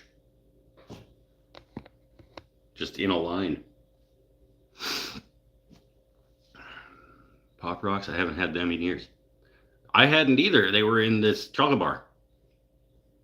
And it was just a hint of them. Like they didn't go like in your mouth like you thought that they were gonna, but they added just a little bit of sort of like textural interest. And it was cool because it was like ribbons of different flavors of chocolate going through the bar. Like every bite was like completely different. It was a cool chocolate bar. We'll send an extra chocolate for you, Paul. Paul gets bonus chocolate? What? Like, why? He probably left it outside in the sun. The fucking guy lives in Texas.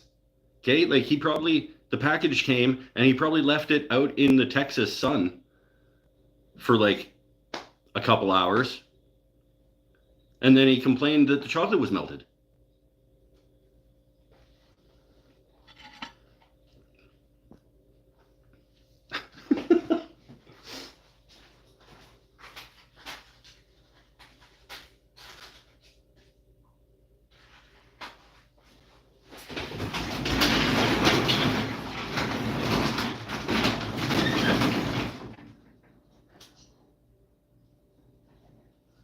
I think it is actually cooler. Yeah, it is definitely cooler outside than it is in my shop.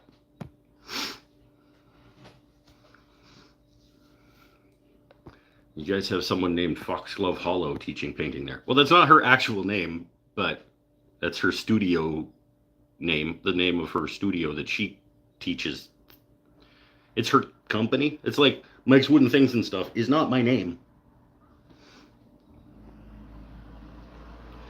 But you said I sent the wrong chocolate. I think you did also send the wrong chocolate now that you say it out loud. Because I think he ordered the coffee bean one, but you sent him a different one, I think. Or you sent him the coffee bean one, but he ordered a different one. You're right. It was the wrong chocolate, I think. But his wife still liked it. He said it was still delicious, and then he left it out in the sun for a couple hours.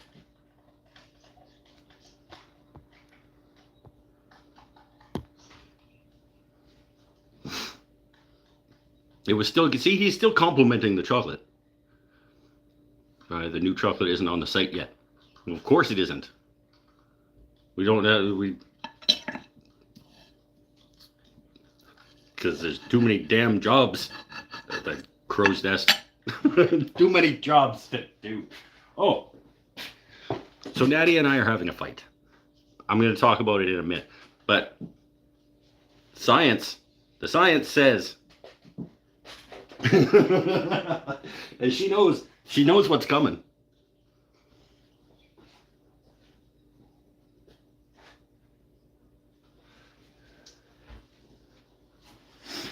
After the show tonight, Nadia, I just want you to type into the Google machine, multitasking, scientific study, efficiency, or productivity, or something like that. Just those like 3 or 4 words. That's all you need to do.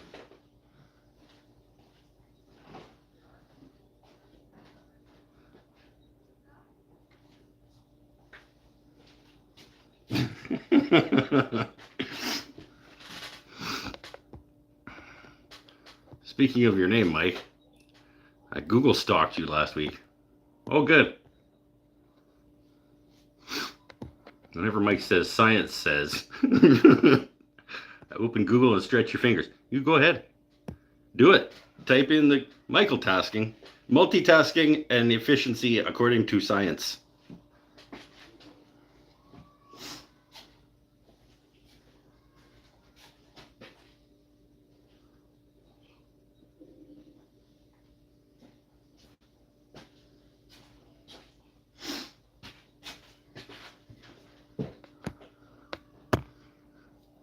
If you feel like adding something along the lines like 40% or something to your search,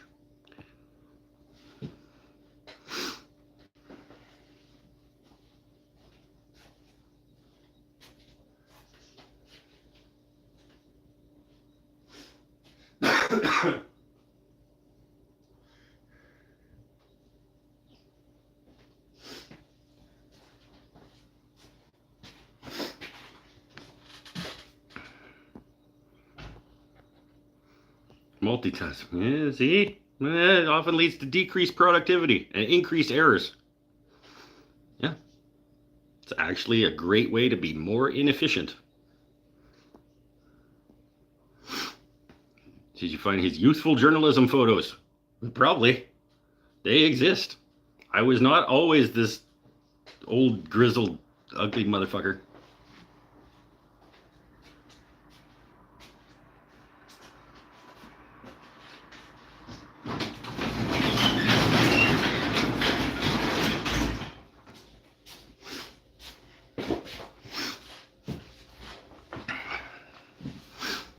And some hair. I did have some hair. It's been going for quite a while, but I'm real glad the burger held together. Mostly. I've seen those photos. You saw that human being, Marv. They're talking about pics from like the Omega.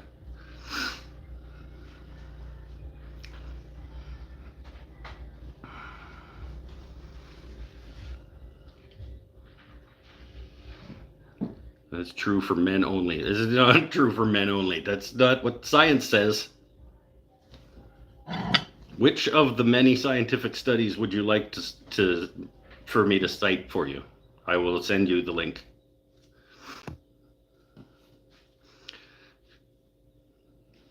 Mike's Musings. That was the name of my column. He did something for the community that I respect a hell of a lot.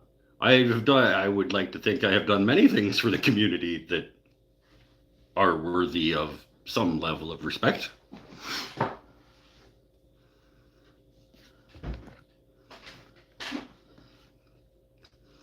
Incorrect. He never fitted. The shop stool has nothing to do with the community, okay? The community doesn't give a shit about my shop stool.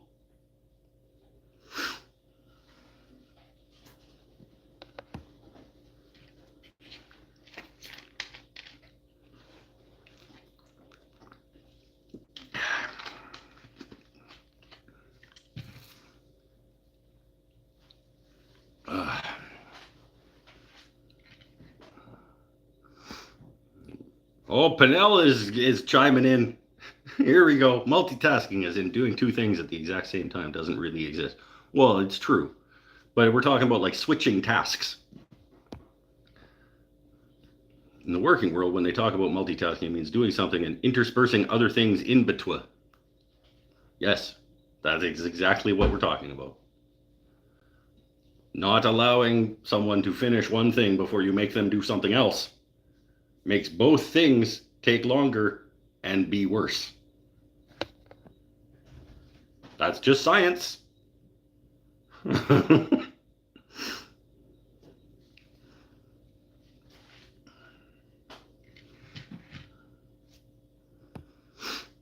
He stopped peeing in the bushes behind City Hall. I will never stop peeing in the bushes behind City Hall. There aren't any bushes behind City Hall.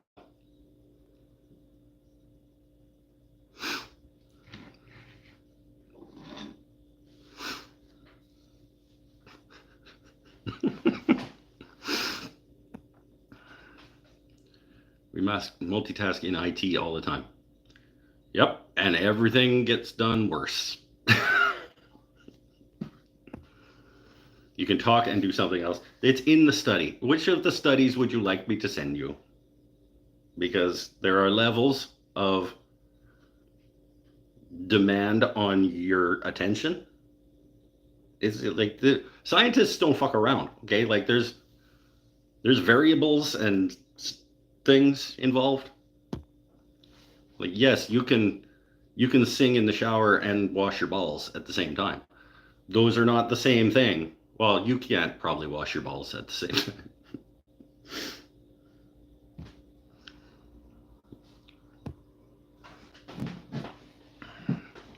They took away the bushes because someone was peeing in them. I'm not going all the way to City Hall just to pee in the bushes.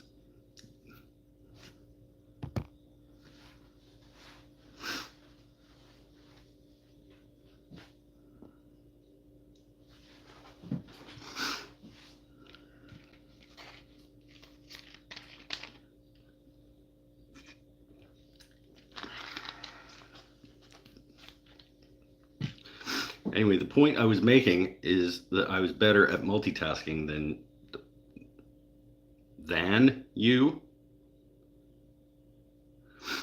Then you made it deep. No, I was making a point about if you want your business to run more efficiently and productivity to be higher.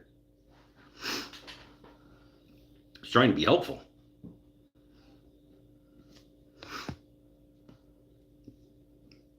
And the act of constantly interrupting people's tasks with other tasks, it lowers productivity, according to science. I was just giving you information. Do with it what you will.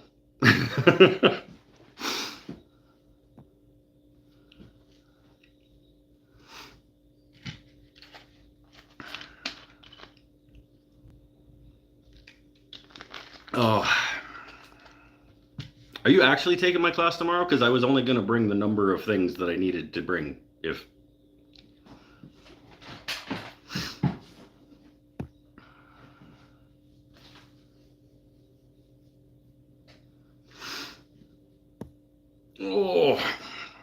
So it's a piece of information that I actually need. Who else is teaching tomorrow? There are other people teaching tomorrow.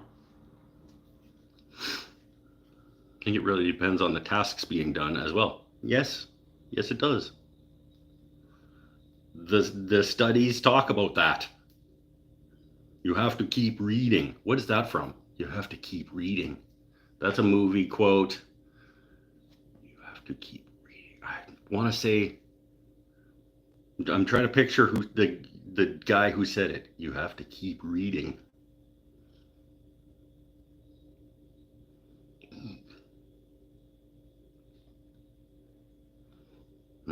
That's gonna bother me.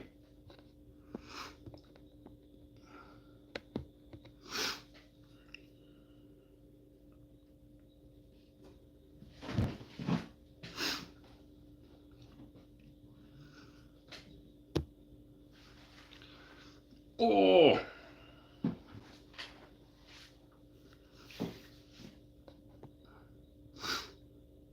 Women generally are better at multitasking than men. It probably will talk about that in the studies. I considered it, but I made it sound less fun. It probably is a little bit not as fun. I mean, it'll be fun. It wouldn't be. I don't think it would be fun for you, honestly. Like, the pieces are all basically pre-cut.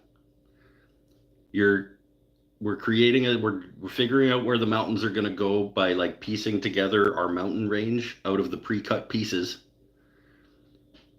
and then we're gonna set those aside and paint the sky and put the frame around it tomorrow. And then next Sunday, when the frame is dry and the sky is dry, they're going to come back and they're gluing in their mountain pieces and then sand and finish everything. Like, it'll be cool, but it's not really like, yeah.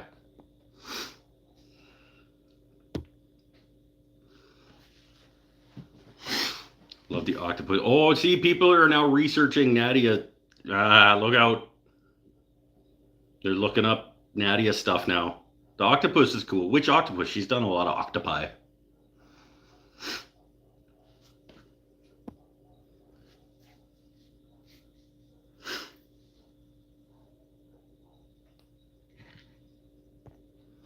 I'm gonna guess it's the wood burning watercolor octopus on the wood panel.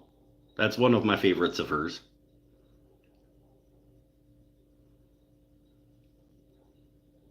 And she also did one on a table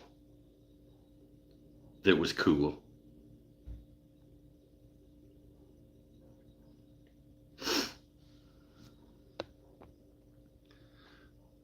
Most differences in multitasking, at least with respect to the corpus callosum, are due to brain size, not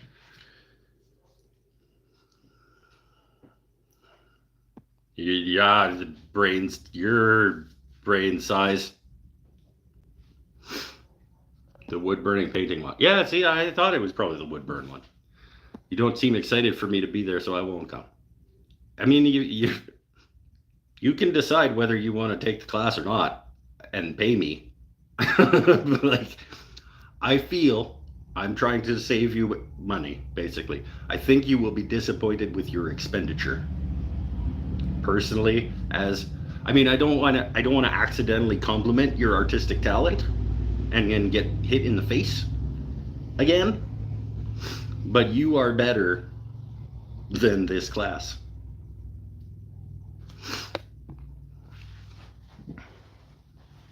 Would Nadia like my octopus piece? Nadia likes everyone making art. I have told you numerous times, if you want to try to sell that piece of art, you bring it in. And every piece of art, sometimes it takes a long time for it to find its person. But it has a somebody. And it's not going to find that somebody sitting in your closet.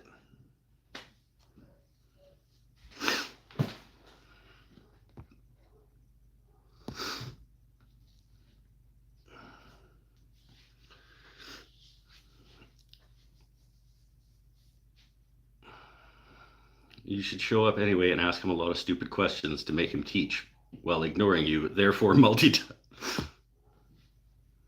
See? And then you wonder why you don't have any friends, Paul. I wanted to send in a guitar, but Mike wouldn't let you. First of all, I'm not in charge of what you do.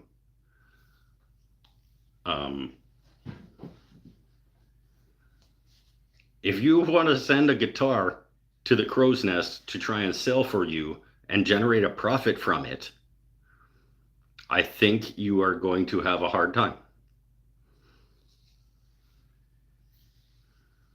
Because, first of all, it would have to get from you to the Crow's Nest, and that would incur cost. And then the right person would have to be finding it where people wouldn't necessarily look for a handcrafted guitar. You know what I mean? It's like,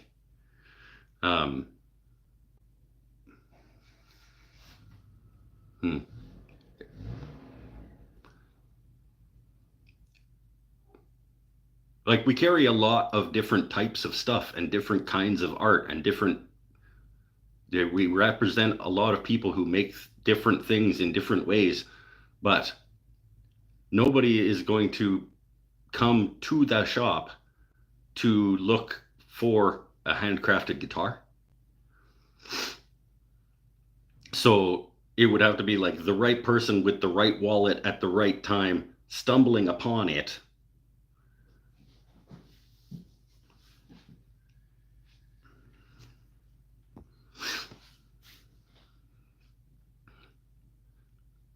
She's probably not taking the class to learn anything if she's making sure you're doing the job. Yeah, that's why she would take the class, so that she could like have her clipboard and be like,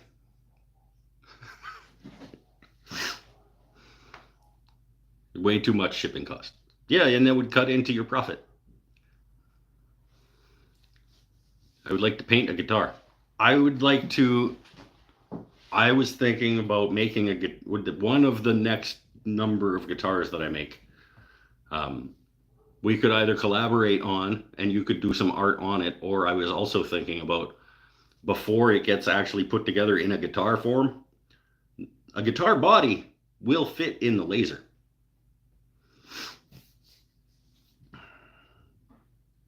So we could, before it's actually made into a guitar, it's just a guitar body, we could go put it in the laser and do some stuff.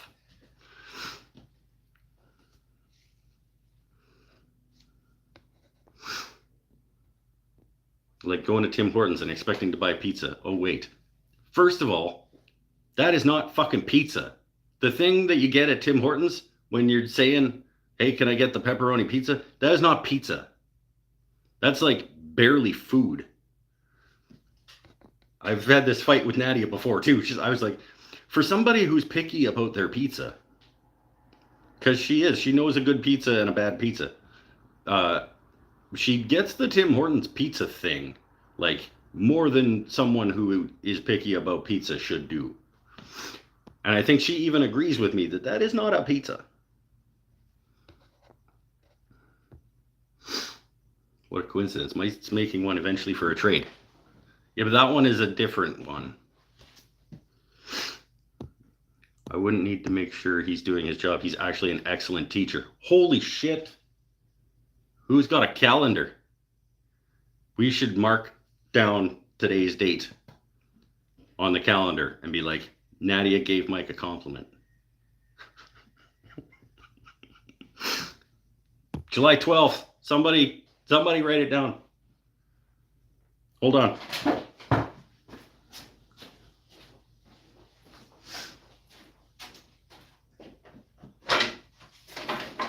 Let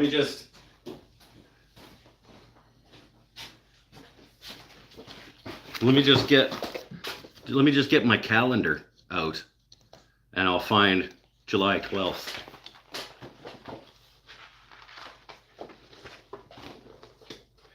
No, that's May. That's not July.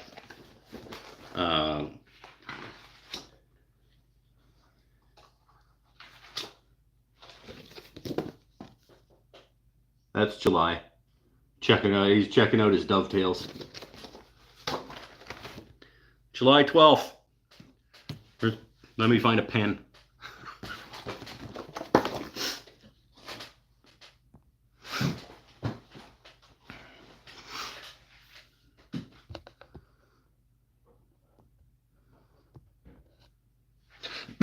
You have several girl calendars. I know. It's not pizza, it's flatbread. See? See, Pinnell? Write the compliment in your diary. Today, Nadia gave me a compliment. It caught me off guard. I didn't really know what to do because it had never happened before. What's a LERPA? I don't know. It feels like an acronym because it's all caps.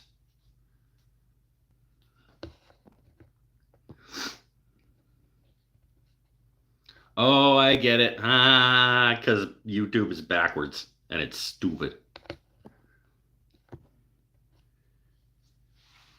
Why do you have a calendar of your face? Because I'm kind of a big deal, Nadia.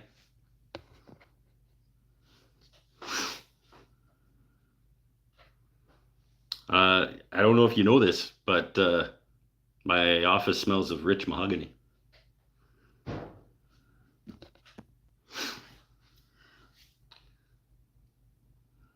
National Nadia Complimented Mike Day, July 12th.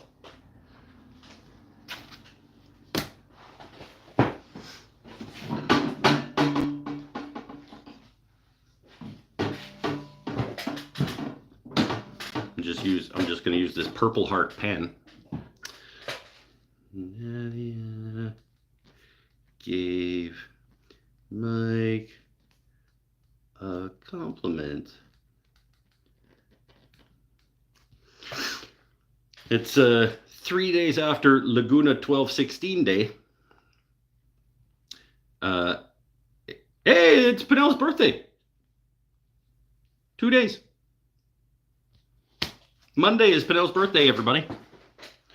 I have it in my calendar. And yeah. Then it's Schrodinger's Mortis Day. Trying to think of what that means. Oh, July 17 is the day that I made the mortise simultaneously too big and too small on the bottom of a bowl. That's what that is. I was like, what's Schrodinger's mortise? Yeah. So now July has 4 days. Has Laguna 1216 Day, the day I got my Laguna. Nadia gave Mike a compliment day. Pinnell's birthday. And Schrodinger's Mortis Day in July. Hey, Paul paid me. Why? For getting Nadia to compliment him. Oh, I didn't need the financial reward. Like, it already filled my spirit. So, but thank you. I've smelled that office, and mahogany be not the scent. It's close. It's not close.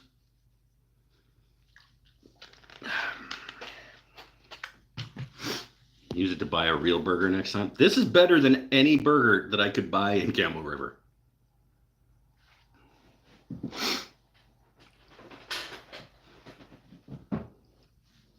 The burger that I made tonight, you could not purchase a better burger than that in Campbell River.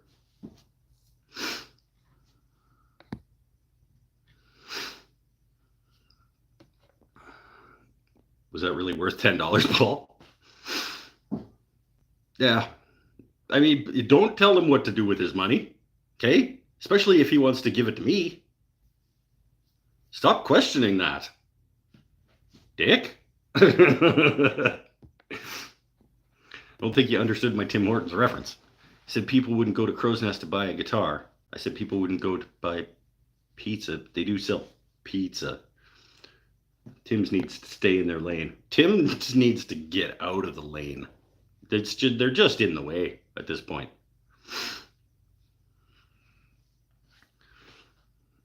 They got out of their lane when they stopped having real coffee cups in the store. You can go in and get a real coffee cup full of coffee, and you go sit down, and they have real plates that they put real donuts on that they actually made there.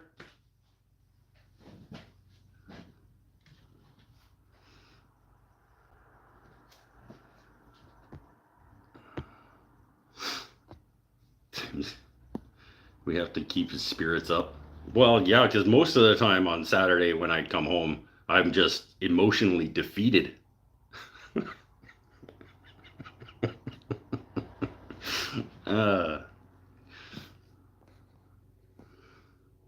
Stay in their lane. Yeah, I'm telling you, they need to just get out of their lane. They need to get out of the lane and go park their car.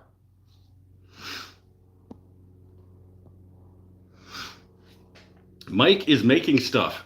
Yeah, this feels derivative. For the record, if we sold handcrafted guitars, some painted, some lasered, people would absolutely come if they knew they were there. If they knew they were there, if we started to sell handcrafted, hand artisanal guitars, and people knew that that was a thing that we sold, we would start getting people looking for them. But if Paul sent one of his wall drip guitars from Texas to hang in the shop, I think it would have a hard time finding its home at a profit level that he would like it to have, is what I'm saying.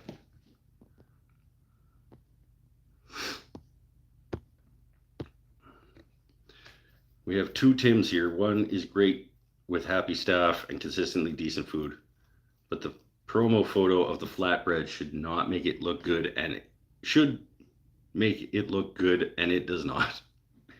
Yeah, it's okay. It's not pizza. Another mic. We need a mic check. Okay, we got me, Mike. We got Mikey B. We got Mike is making stuff. We got, I think this is just 3. It's only 3. We've had 4 or 5 before. It's Tits McGee's cousin. Testing. I see you. Are you also a Mike? I don't remember. Mike isn't making stuff? Is that correct? No, I'm saying your name feels derivative of my name. Mike's wooden things and stuff. Mike is making stuff. What I'm saying is I think that's plagiarism. That is, you have a lack of academic integrity. There's only one Tim here. That's true. There's only one Tim here, thankfully. That's enough Tim, for sure. That's like,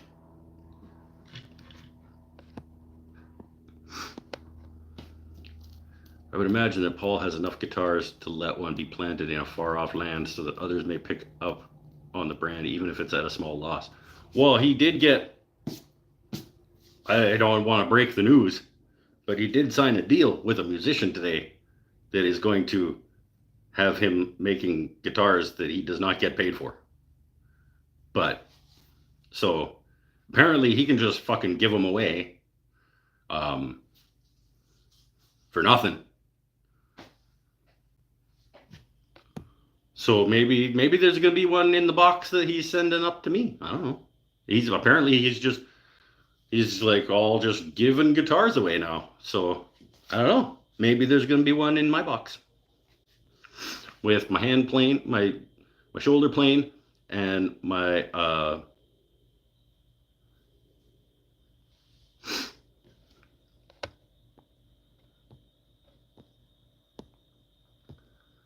okay, wrong group. I get it. No, we're just being funny, my man.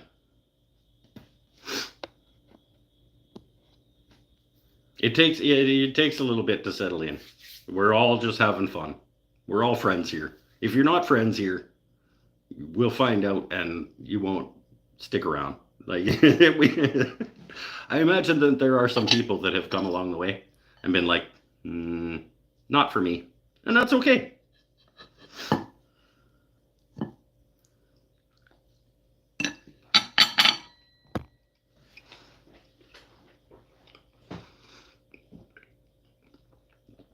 I've already given a guitar away to a Canadian. He had 800,000 subs. Mr. La-Ti-Da over here with his 800,000 subs.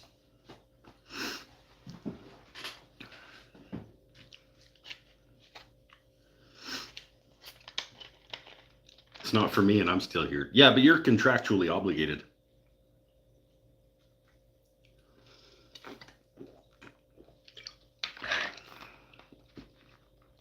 Contracts apparently don't mean fuck shit to you. Guy shows up whenever he feels like it, leaves whenever he feels like it. Sometimes doesn't bother to show up at all.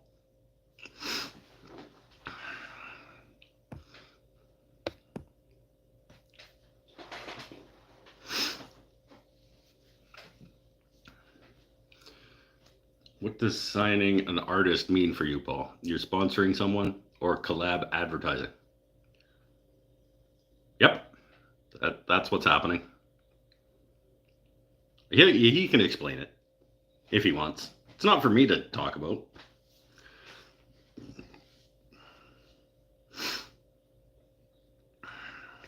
He's here late. Yeah, just like his day job. He works when he feels like it. It's because he's management. He just, meh. Which I just found out just a couple weeks ago. I was like, they let that guy be in charge of other people.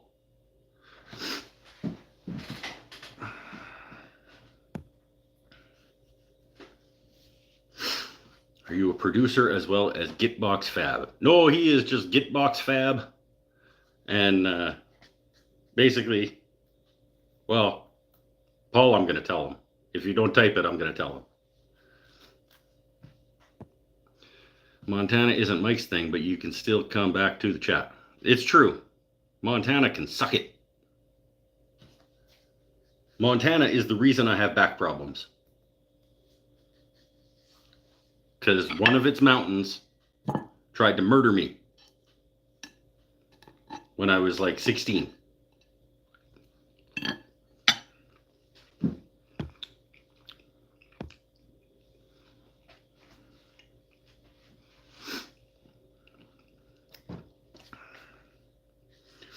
I will be sponsoring him. Collab advertising. I provide his band with instruments and he will use them in his performances. Yeah. So he's giving away guitars for nothing so that these guys will use them. And that's what he gets out of it. They use his guitars and he gets nothing. And yet, I don't have a free Paul Waldrop guitar. I would use it. Would I? I would use it once in a while. Maybe. I don't play a lot of electric guitar. These guys it's probably better value for him to give them to those guys. If your back gets really bad, I know an excellent surgeon in Kamloops. I talked about surgery with a guy at one point. It wasn't just a random dude, like it was a doctor. And basically I was told, like, there's 3 things that could happen. There's like a 33% chance of either nothing getting better or worse, or you get better, or we paralyze you. And I was like, so 1 out of like a 33% chance that things get better, and a 33% chance that I don't get to walk, and a 33% chance that like everything's the same. I think I'll just I'll just go with never mind.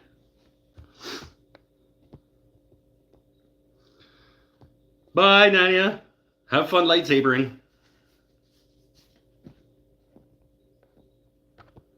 His name is Julian Primo.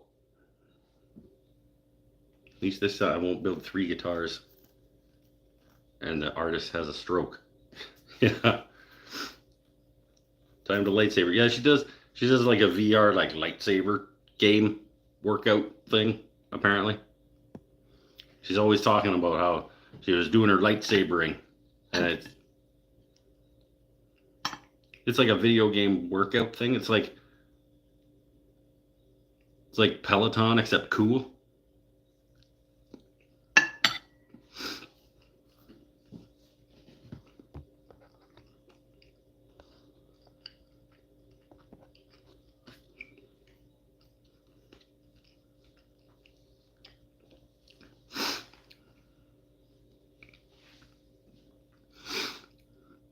I gotta roll 2 peeps. All right, later, Peckerwood. We're probably rolling out here pretty quick. I'm hot, and people are dipping, but we'll see. I don't know. I'm still having fun. Gretchen's leaving. Okay, bye. We'll be here. Okay, had to catch up. So you guys, woodwork, mostly guitars and wood turning. Cool group. Maybe wrong foot. No, it just takes a few minutes to actually get into the swing of the tone of things here.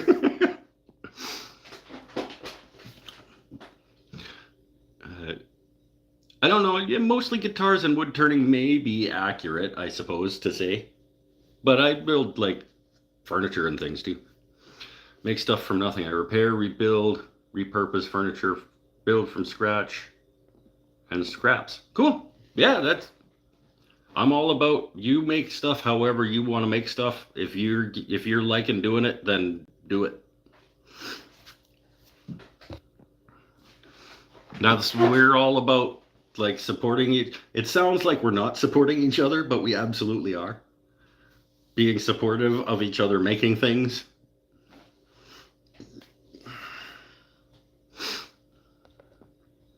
But not shop stools. It's true. I'm a proverbial smartass myself. Well, we'll see. Doesn't build shop stools, though. Yeah, see, you didn't even get to the joke first that time, Paul. Like, not only is that joke, like, really old, but you didn't even get to it first that time.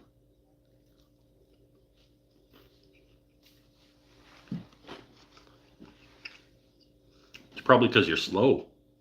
Because all of your extra parts are seizing up in the rain. You are getting rusty. Because of the rain that you're getting, the moisture in the air is rusting your parts that you've had replaced because you're old.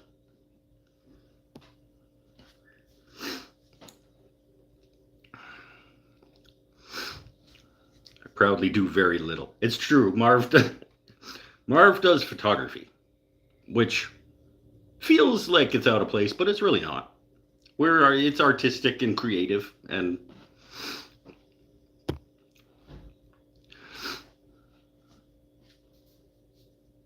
no, tight group is cool. Okay, now why the hell can't I make a shop stool, you stool bigots? You can make a shop stool. I can't. I started like 9 years ago or so. Not quite, but a long time ago. I started a shop stool. The running joke is I started a shop stool and it has never been finished. That's it right there. You can see the mortises of the stretchers meeting each other right there, and it's bound up in tape. Those are the parts of the shop stool that was just dry fit and partially assembled here in my shop for 2 years or something, just being in the way, never being finished.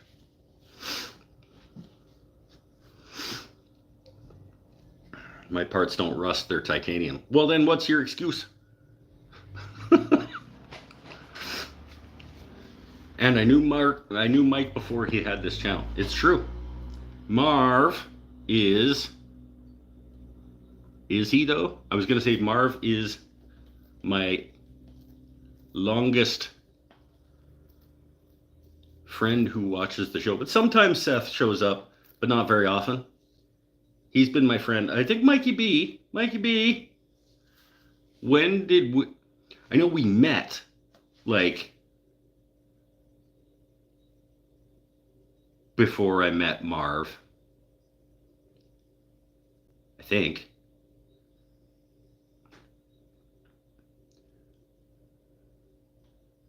Marv, when did we meet? We met, obviously, in journalism school. But what year would that have been? Like 12?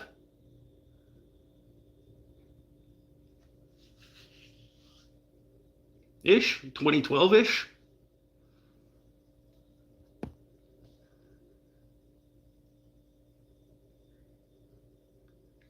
So I would say I have known Mikey B longer,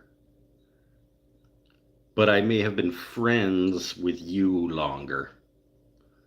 Because I met Mikey B, but we weren't really friends. We were like both friends with the same people. Mikey B! I'm losing my timelines on things. I'm trying to think when I would have considered myself to be friends with Mikey B. I don't know. Years all get mangled altogether.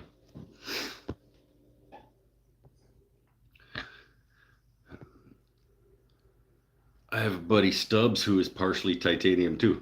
Stubbs is a fitting name for him, probably. Making a lathe from a treadmill and a speed controller to turn wood. I was thinking about making a drum sander out of treadmill parts. That came up at one point. I was like, I could just get an old dead treadmill and probably make it into a belt sander.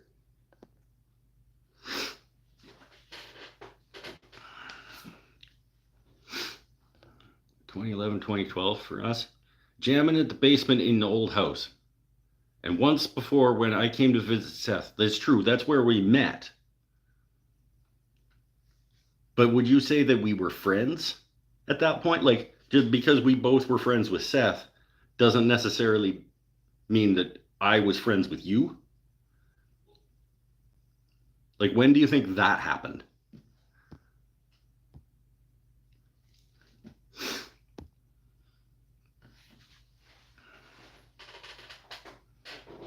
I would have put it around 16 when I got here to work for the paper. And then we started the band.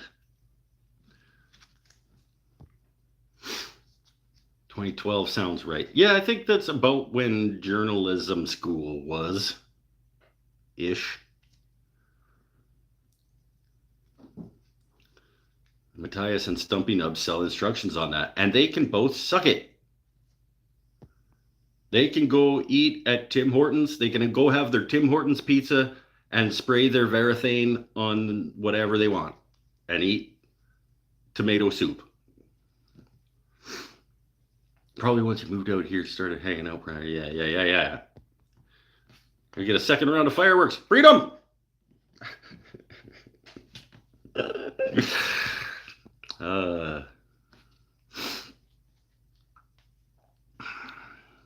The thing about the treadmill is it's going to be much more stout than I think typical lathes are.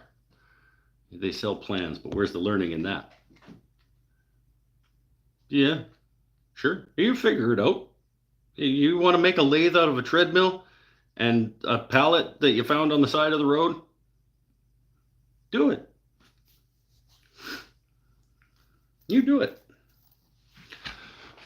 Oh, I think one more of my dirty cigarettes. And then we'll wrap it up. You need to finish the shop stool so you can do a timeline based on it. BSS or ASS. Before shop stool, after shop stool. What would that point in my journey be at this point? I think would be maybe before. I think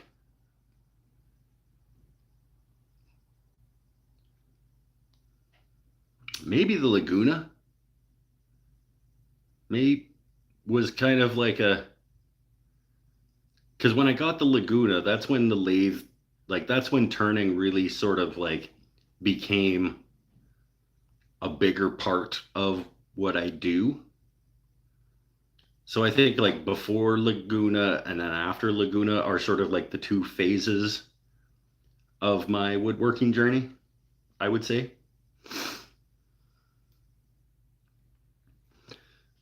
Because before Laguna, like I had the lathe, I had the Mastercraft, I still do, and I'd done some piddling with it, and I'd hurt myself.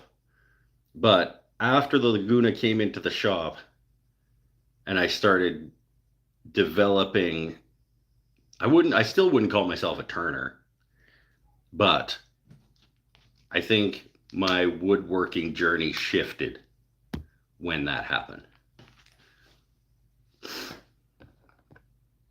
Here, let me give you my unpopular take. We'll see about that. Any goon can run to the big box, follow a plan, and erect something. Ah, he said erect. That's Lego. I understand what you're getting at. That's not making something to you. See, making do with what's around, that's a challenge. I think I wouldn't be that extreme about it. I understand the sentiment. I think creating a thing out of other things has value. Whether it's big box store lumber and a plan, or you cut down the tree yourself and milled it and stored the wood and dried the wood and made the coffee table out of chisels or with chisels. Like, that's there's different levels of it, but they all, whatever gets you going, you go. I'm not about like this is making something and this isn't making something. Having said that, you can do that you can do whatever you want and call it whatever you want for you. But I am not necessarily going to view things. There's still a hierarchy for what you have respect for the work being done. If somebody buys a set of plans and sends them to a CNC machine and the parts come out and then they glue it together, they still made a thing, and they maybe have respect for that thing and take personal accomplishment in it and whatever, and that's fine. That's good. You can do that. It's not for me. That's not a thing. Like that's not how I want to spend my time making stuff.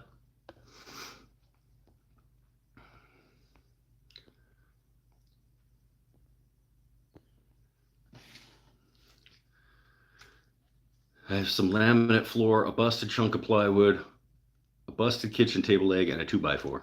I see a Victorian pedestal accent table. Sure.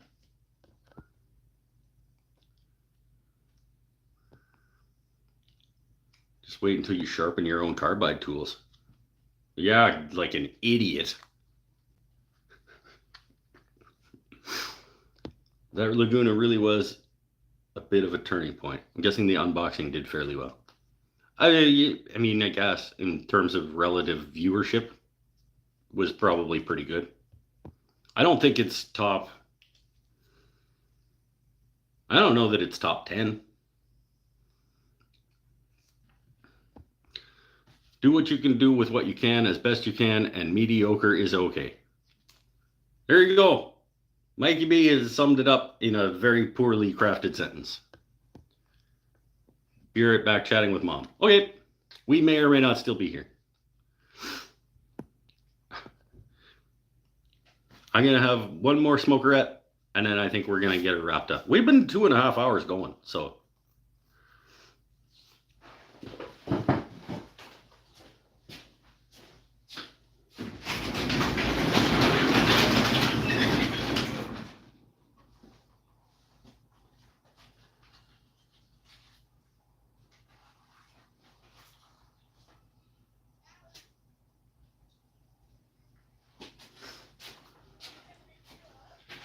Oh. I built my channel to teach self-sufficiency. Stop telling me. My phone keeps telling me that it's pausing the wireless charging because my phone's too hot. And it's like, okay, you've told me that. You don't need to keep telling me that and blocking my shit. I built my channel to teach self-sufficiency and making do with what they have. We are a ghetto bunch. I'm good with that. Yeah.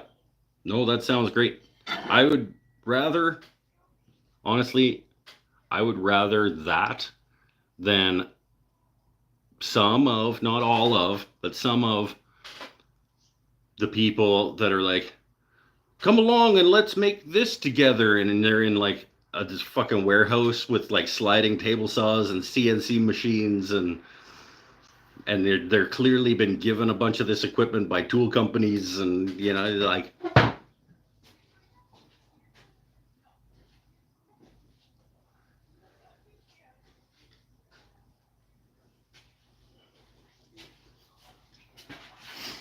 I'm not gonna say any names, but he may have been signed to a professional football team for like a day at one point. He may have failed as a professional football player. Not gonna say who. No, everybody can like what they like.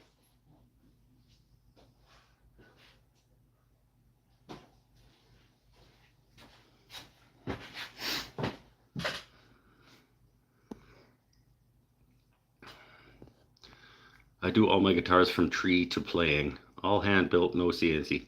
That's not true. I've seen you buy wood that was not tree. Well, it was tree at one point.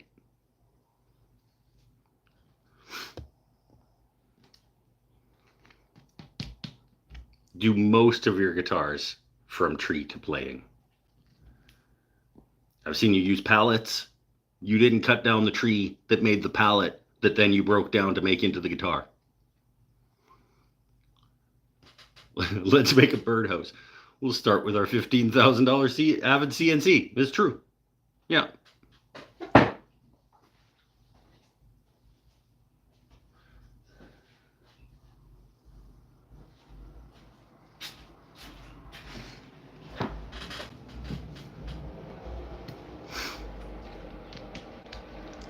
There are a lot of talented, hardworking people here. It's true. There are. And then there's Tim.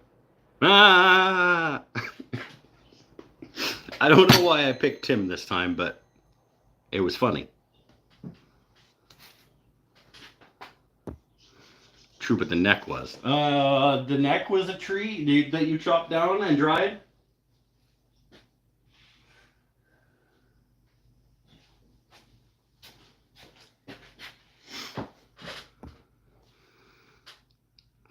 I once made a pallet out of a coffee table. It was the shit. I thought about doing that. I thought about like actually going the other direction, make like taking really nice like a chunk of walnut, like taking some of my walnut just to troll the internet. I got a decent. I mean, my cherry stack is better than my walnut stack, but like make a really nice coffee table or piece of furniture out of good wood and then break it apart and make it into a pallet. I thought about it, but I don't make enough money from this nonsense to be fucking around like that.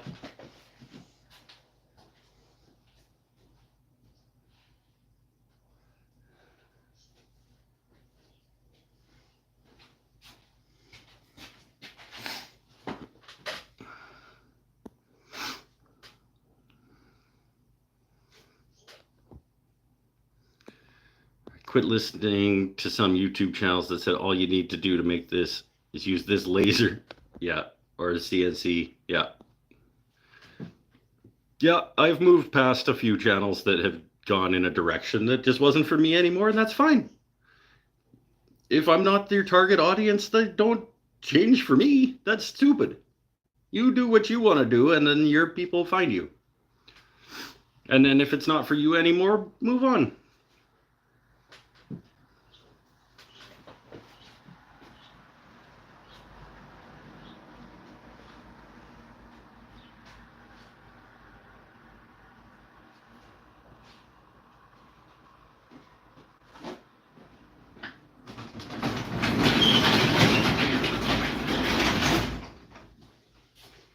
Like I'll do names. I'll give names.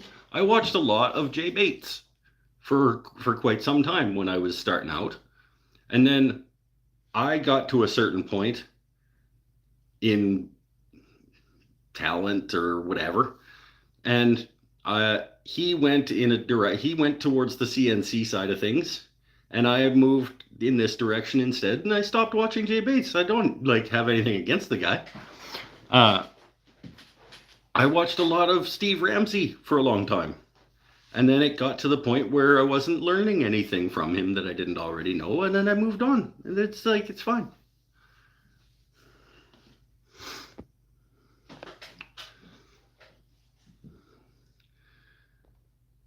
You and I seem more kindred than originally thought. I made video figuring out how to sell someone half of a kitchen table. I'm interested to see how you sell somebody half a kitchen table. How does it stand? Only have 2 legs? Does it just lean against the wall?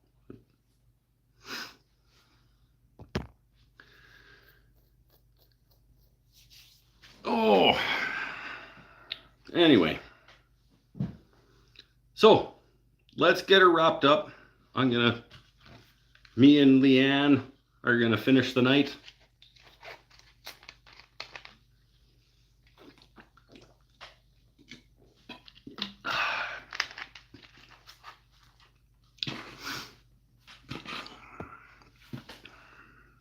Made $175 for half a kitchen table. Right on.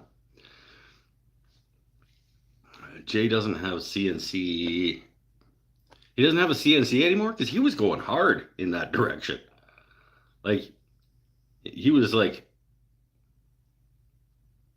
I think he was making most of his money from like CNC, like router bit companies and stuff. He's doing more homestead and tractor content. Okay.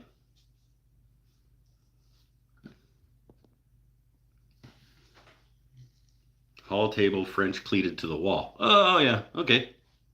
I guess that's a half a kitchen table, sort of. Yeah, sure.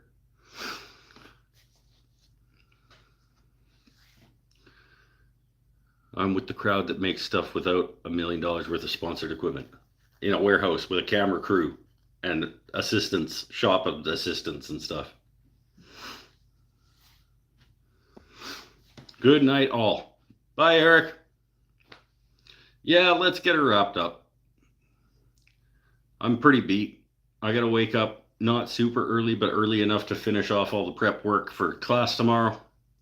I gotta rip down some cedar and bust up some 45s to build mountains out of for people. And yeah. So we'll call her there. It's been a good show. It was a delicious burger. I'm still gonna eat that other half of that burger.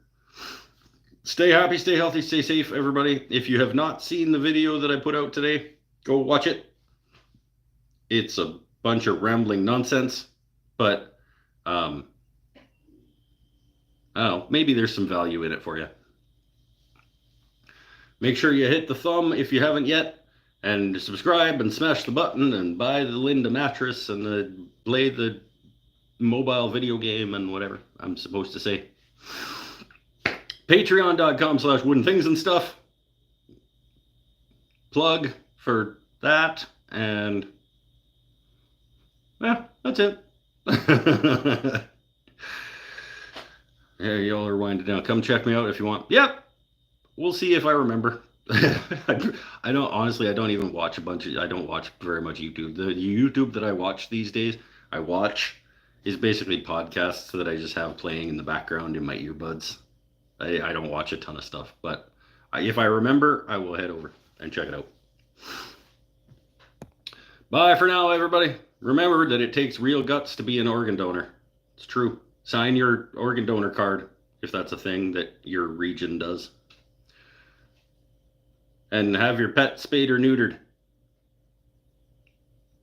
And be kind to each other. Bye for now.